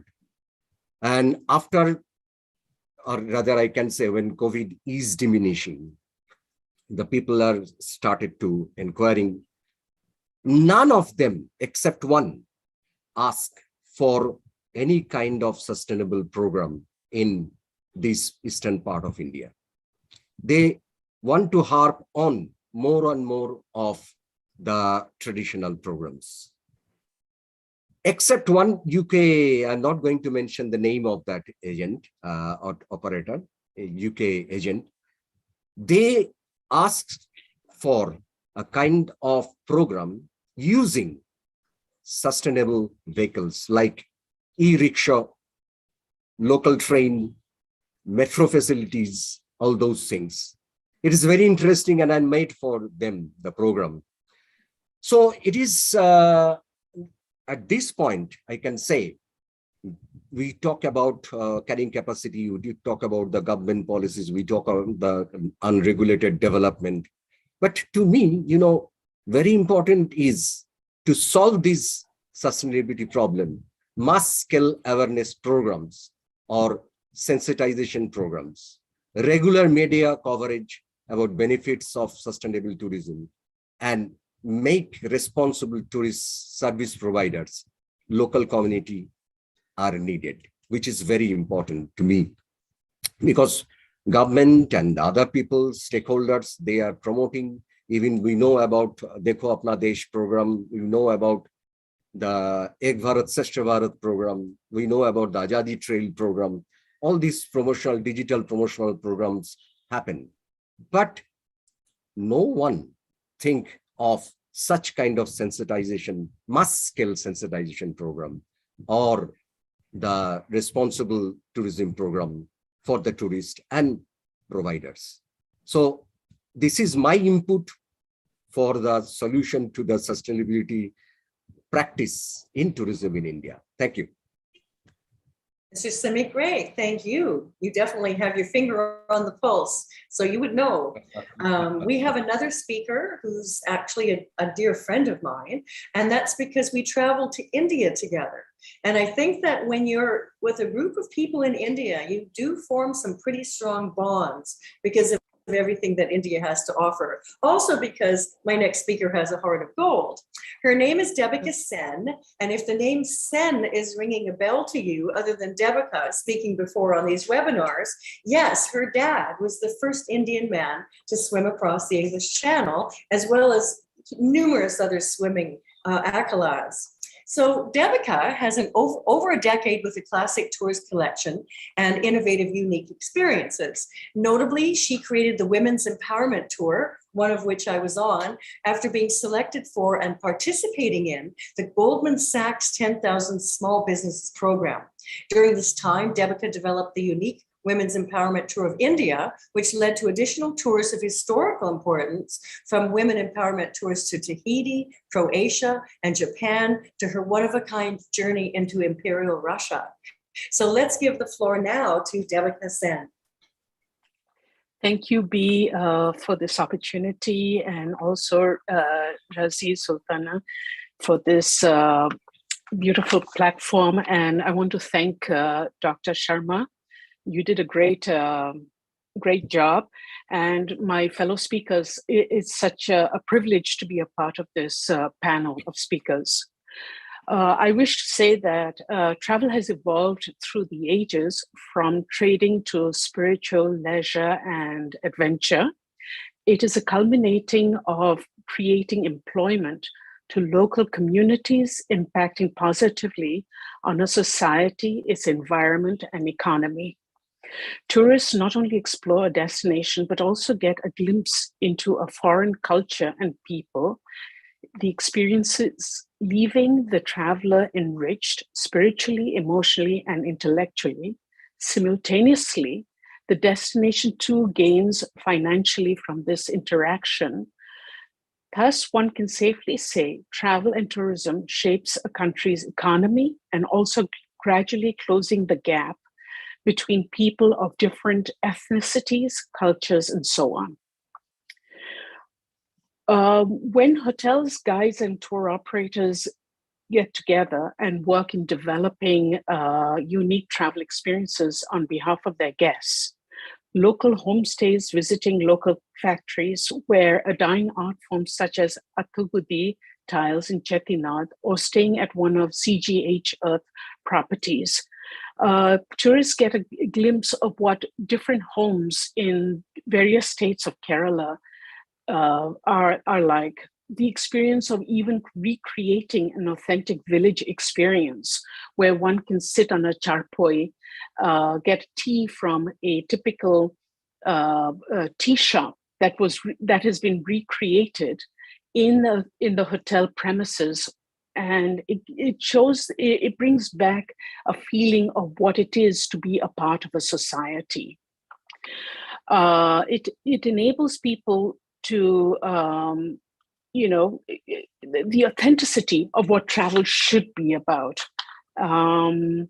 Another great example is the Taj Group of hotels. When you stay at one of their properties, when you go to, for example, let's say Panna National Park, they employ the local community, a tribal group called the Pardi group, where they used to live in the jungle. They were forced into the jungles because of the Muslim invasion from Rajasthan, and they migrated to the other regions of India.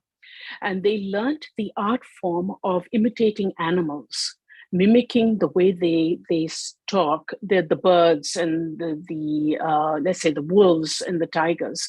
And they're able to track animals. And they used to work for the royal families when they used to go hunting. But now what they do is that these parties, they have become, I'm sorry, they have become poachers to anti-poachers now, where they escort groups into the jungles and they give them a glimpse, a taste of what their life used to be like as nomad hunters. Another great thing about the Taj Group of hotels that I really love is that they have transformed palaces into a place where people can come and stay. So a taste of what an opulent lifestyle would be like if you stayed in a royal home, a residence. These are the things that are very, very important for travelers to understand, the various aspects of travel and the coming together of tour operators and hoteliers and guides. I think Tourism Board of India Board of Tourism needs to now enhance those experiences to a different level altogether, and bring and collaborate with the various formats and the people out there who are interested in bringing authenticity into travel and taking it to the next level. It is, you know, it is these experiences that authenticate authenticate what travel is all about. In conjunction with the hoteliers such as CGH Earth and the Taj Group of Hotels, this is one way where people can really authenticate a true Indian odyssey of what life is like living in India, but not being a part of that country for too long, but just temporarily. B, thank you so much for this opportunity. I appreciate it. Always a pleasure hearing from you. And I know what your passion is like. I know that you like to find aspects that are almost dead, of things that are being done, comedians that people aren't really watching anymore, but you find them and you reinvigorate that for your traveler. It makes the tour very, very unique to find out some of these ancient cultural aspects. So thank you very much. Thank you. I wonder if Dr. Chowdhury is available, because he wasn't sure if he was going to be able to make it because of some business that he was dealing with. It sounds like he's not. So that is it. I am. You are here. Okay. I just 1 minute literally finished my other talk. Okay. If you give me 1 minute just to control other computer, and I'll talk here. Okay. First, let me tell you everyone who he is. He is Debica Chowdhury, doctor. He's at Anglia Ruskin University and COO at True Feedback Application for Technologies. Currently, he's the associate editor for the Review of Applied Socioeconomic Research Journal and an editorial board member for International Journal of Technology, Intelligence and Planning, and co-editor in International Journal of Entrepreneurship and Management Inquiries. He's published over 30 papers in refereed academic journals, conference proceedings, book chapters, and magazine articles. So let us welcome, for a minute at least, Dr. Debica Chowdhury. Thank you, Ven. It's my pleasure to be here. Actually, I'm really sorry that I, lost my sequence, because I was supposed to be like in, I think, 6-7 people earlier. But it was good to at least talk something in front of everybody. However, I was actually listening, because I was in another meeting. I saw and listened actually the beautiful conversation. My all fellow colleagues talk really interesting things, and I think a lot of points that should be noted and for future tourism and travel for future benefit. However, I also big thanks to Sharma ji, like Anukrati Sharma, obviously Reza, plus Ben, you are really presenting and collecting everybody in sequentially. So it is very interesting. Now, as obviously I'm from UK, but my most interest, the current environment is actually the entrepreneurial tourism, because by nature I'm an entrepreneur, and my whole research since 15 years is actually entrepreneurship and digital technology and transformation. Now, when we actually go back to especially the tourism sector, we saw and we actually found that is a digital transformation is a very lacking point from this sector, especially if it's an Indian subcontinent or Asian countries, because many tourists are actually coming from Europe, USA or UK. They actually want to see the culture of the village and the countryside. So if you look at that point, actually there is no digitalization, and in many countries actually we can see there's the digital transformation, digital technology is not rich in even nowadays. So what is actually the lacking in the all of my colleagues actually mentioned that sustainability. It is actually important, but when we talk about the sustainability, last 5-10 years, I think, or last 10 years, actually the sustainability word is coming is a more probably popular and is a more iconic word, because everybody want to sustainable, not only tourism sector, any business, any government, public, private, family, everybody thinking how can we survive ourselves. So sustainability word is actually coming is a common platform for everybody's or every sector. However, I think tourism is coming in a more important because of COVID and COVID-19. Actually, I think one of the affected sector is in the tourism sector. Is nevertheless in India or Asia, I think in all of the world, it was actually totally stopped.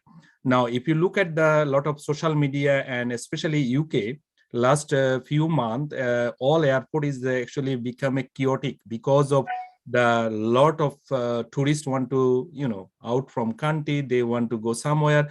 They're fed up with 3-4 years in the same place or same location.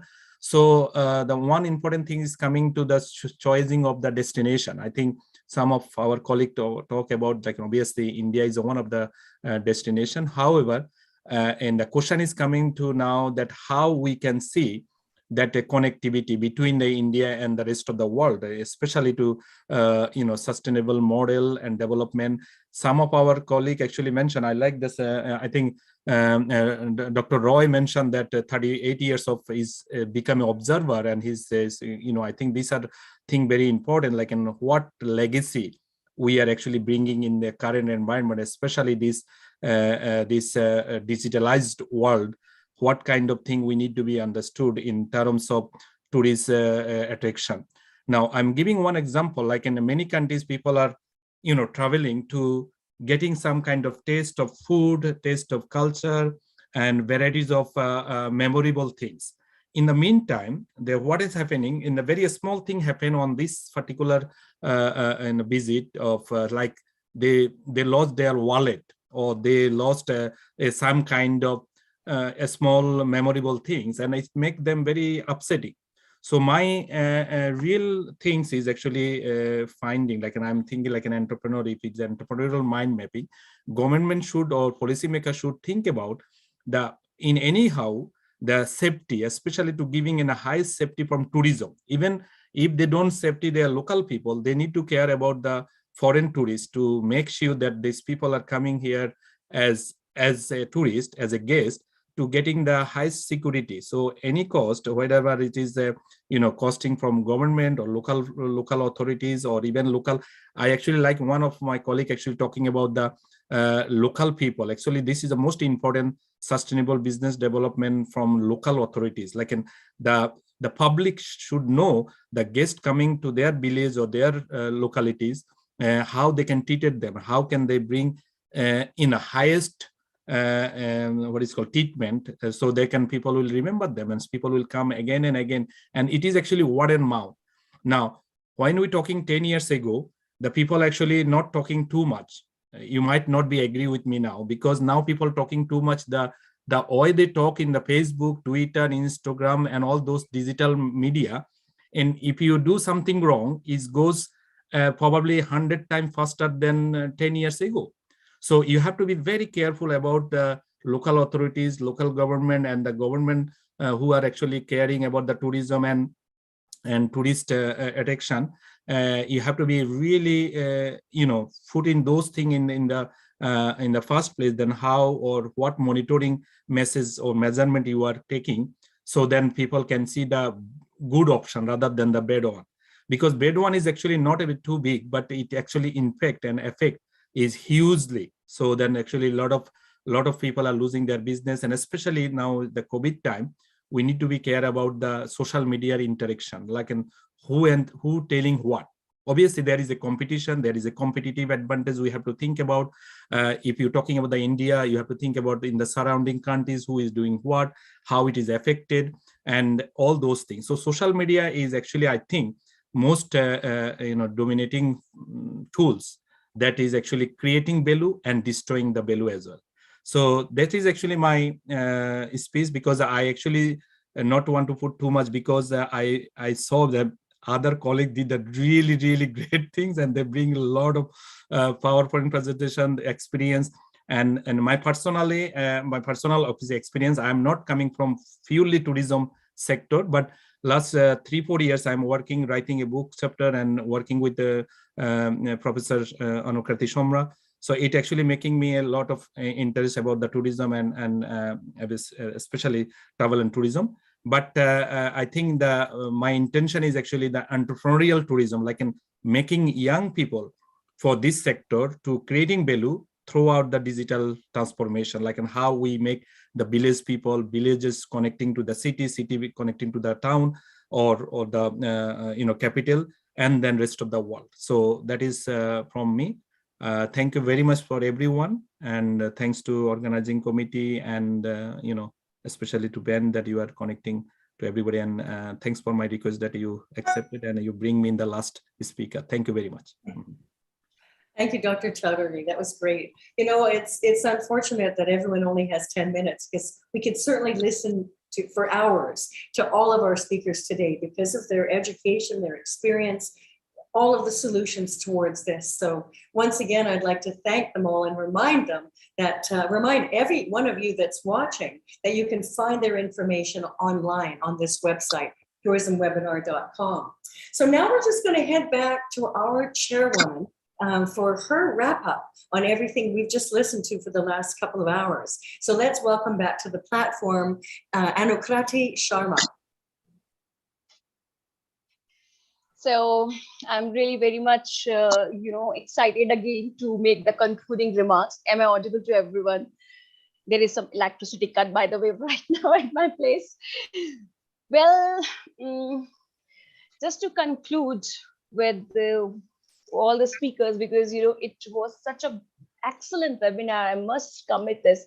I must accept this in front of everyone, because everyone talked about the different aspects of sustainable tourism, though we have selected only one topic, that is sustainable tourism for our country, India. But, this is so surprising, and this is actually very much, insightful to know about the thoughts of each and every speaker, which are absolutely differ from everyone.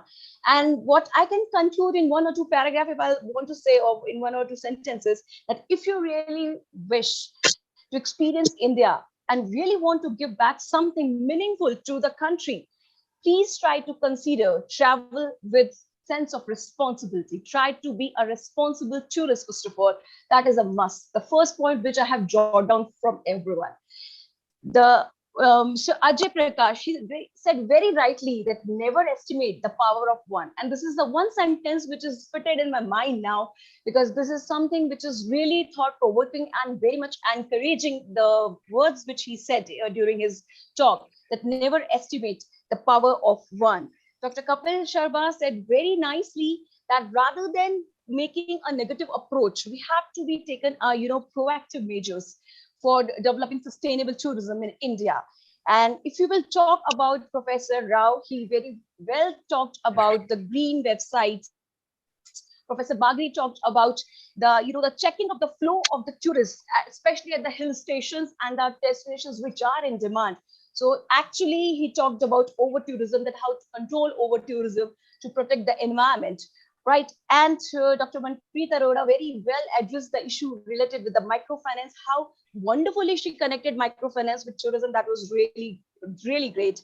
And if I'll talk about Samik Ray, of course, I have really no words, because this person, I'm a big follower of Mr. Samik Ray. He always give the realistic thoughts. He always show me the true picture of the tourism industry, which he really certainly showed today to all of us. And of course, Mr. Apu Sharma and Professor Dabarit Chaudhary very well talked about the startups and the entrepreneurial aspect of tourism, because it is very much essential for everyone to, connect the community, or I can say in other words, that community participation is must for tourism sustainable development in India, from decision making to sharing the benefits of the tourism industry, and participation in destination management, because these are the person who can showcase their talent, but the unfortunate part that we are not able to reach to them. This is so unfortunate. So we need to certainly consider the point pondered up by Professor Bagley, that whatever are the I can say the conclusions and the session a proceeding, we can say, or certainly a report sort of thing, we must have to present to the government of India. So maybe they will be able to make some policies, and not only they make the policies, like Dr. Kapil Dev said, that policy implementation in a perfect way is also very much required. So yes, and in the way Dr. Anila Thomas introduced us with the small initiatives of the local people, that's something which really make me again motivated to talk more about sustainable tourism, to talk and focus more about the villagers, the local people, the local community. And with these points, I think this webinar is an excellent experience for me personally, not as a chairperson, but as a learner. I have learned a lot, especially from the seniors like Ajay Prakash sir, Mr. Samik Ray, Kapil sir, Bagri sir. And it is a wonderful experience. And from the core of my heart, I would like to thank once again to each and every speaker, to each and every participant who are with us till now. And of course, to Reza for giving me actually this opportunity to conduct this webinar, and to you also to be a wonderful, wonderful moderator for this session. Thank you so very much. Thank you. Thank you so much. If I may add something, I just seen a report from the United Nations yesterday that India definitely will take over China as the most populous nation on earth from next year. So, and the middle class is growing, so it's going to be very important market, inbound and outbound. So definitely this should continue. Thank you so much. So please give us opportunity once again, Reza, after, in future, in the near future, because one of the speaker talked about that we have to see towards the future, towards a better future. So definitely, I would love to conduct one more webinar with more speakers on a new topic, maybe on over-tourism, because I think that is again an issue which is needed to be discussed, especially in India. Thank you so much. Thank you. Thank you. Maybe Ajay, if you are here, maybe you can say a few words also, especially about the outbound tourism. Maybe that's quite important, actually. Sir, thank you, Reza. We're actually we're way over our allocated time, but we have 11 million people that come into India, and we have thrice that number that travel out. So the Indian market is something that Indian tourist is somebody that all countries are looking at. As Daffy, we are doing a convention in Malaysia in September, and the Malaysian government is actually rolling out the red carpet, because we're going to take 700 travel professionals from India into Kuching in Sarawak, which is an unexplored destination for the Indian travel trade. And the one thing that I found very lovely about Sarawak and Kuching is that they are developing and promoting themselves as an eco destination. So There's the rainforest behind them. It's a beautiful place. And I was very surprised again at the cleanliness of the Sarawak River. It flows through the city, but they kept it clean. So there are lessons for all of us to learn. One of the very important things that has been said is the involvement of the community. It's only when the community is involved that the host destination continues to welcome visitors. So it's very, very important to keep them involved in whatever tourism efforts we're doing. And of course, finally, I mean, as you and I and B know, that there is a very, very powerful thing that tourism can do, which is it can work towards engendering, promoting peace, healing the wounds of conflict, looking at rectifying gender inequality, all those things. And it is important that we as stakeholders bring this greater awareness of the power of tourism as a force for good to the world at large. So thank you, Reza, for organizing these webinars. It brings wonderful people together, and every time one is here, one learns something new. So thank you, and God bless. Thank you, Beef. Goodbye, everybody. Bye. Thank you so much. I don't know if there are some comments or questions. Yes, sir. I am Utpal Gain from Andaman Nicobar Island. Hello. Yes, Yeah, hello. you are audible. Yes, sir. I'm Utpal Gain from Andaman Nicobar Island. Go ahead, hello. Sir. Yes. Yeah, you My are question audible. is, sir, Please. name of travel and tourism industry. With the help of travel and tourism industry, other industry also involved in sustainable development, and we have to promote green skill in overall India, not only India, in directly involvement of travel and some other industries also promoting sustainable development to develop all over world to having sustainability, and we have to be promoting eco. Thank you.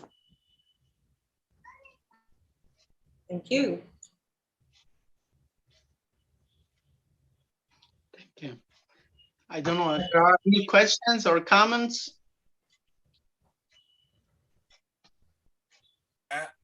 Just one thing, if you can kindly to collected all those PowerPoint presentation, and if you can share with us, I think because a lot of good presentation that actually I personally missed, so I really want to show those things if it's possible. But if they want to share with us, yeah, that's it. Thank you so much.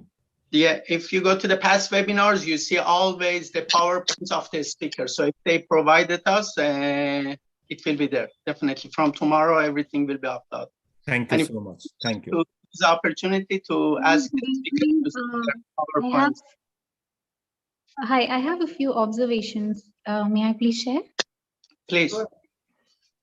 Good evening, everyone. I'm a tourism researcher. I've done my specialization in tourism, and it was really fascinating getting inputs from people from varied backgrounds about how sustainability can be incorporated in the Indian tourism sector. I'd just like to have a few put across a few observations.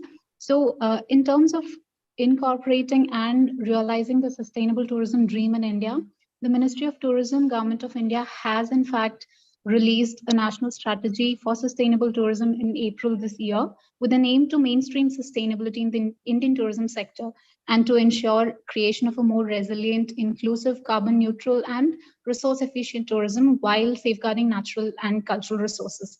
Also, I feel sustainable tourism will always be a distant dream until it is community driven. So we've heard a lot of speakers talk about community driven initiatives. And I understand, as Professor Bagley rightly conveyed, that tourism is a state subject in India, which is why synergy between central, state, and local governments is quintessential for the realization of sustainable tourism goals.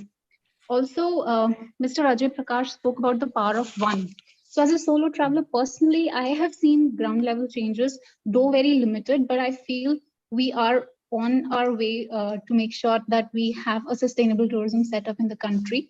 If each one of us, at least if each one of us who has attended the current seminar takes up as basic initiatives like trying to cut down on their GHG emissions by trying to switch over to eco-friendly modes of transportation, since we know transportation and accommodation sector contribute to carbon emissions a lot. That can be really done. Great. Also, I have tried doing something at my level, which I feel each one of us can try, is a plastic-free vacation. I take up, like I've done around 11 trips so far in 2022, tried to minimize the amount of plastic consumption, which also includes plastic in the FMCG sector. So personally, what I have felt is that it is a difficult journey because there are, quite frankly, not a lot of alternatives available. But as important stakeholders in the tourism industry, if all of us can put our best foot forward, I think we can realize the dream of a sustainable tourism country very soon. Thank you. Thank you. Are there any other questions or comments?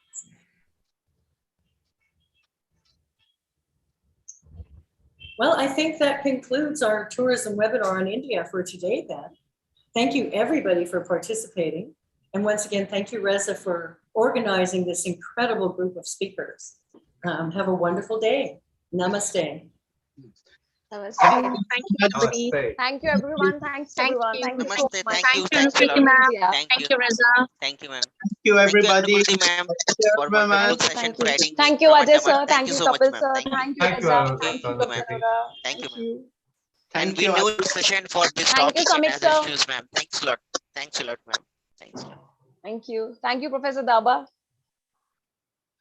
And at the end, I hope that there will be a peace in Ukraine and definitely a stable situation in Sri Lanka, the neighboring country. There are lots of problems. I hope the situation will get better soon. Thank you so much. Namaste and God bless you and God bless the India and the Indian people. Thank you. Thank you, Reza. Thank you. Thank you.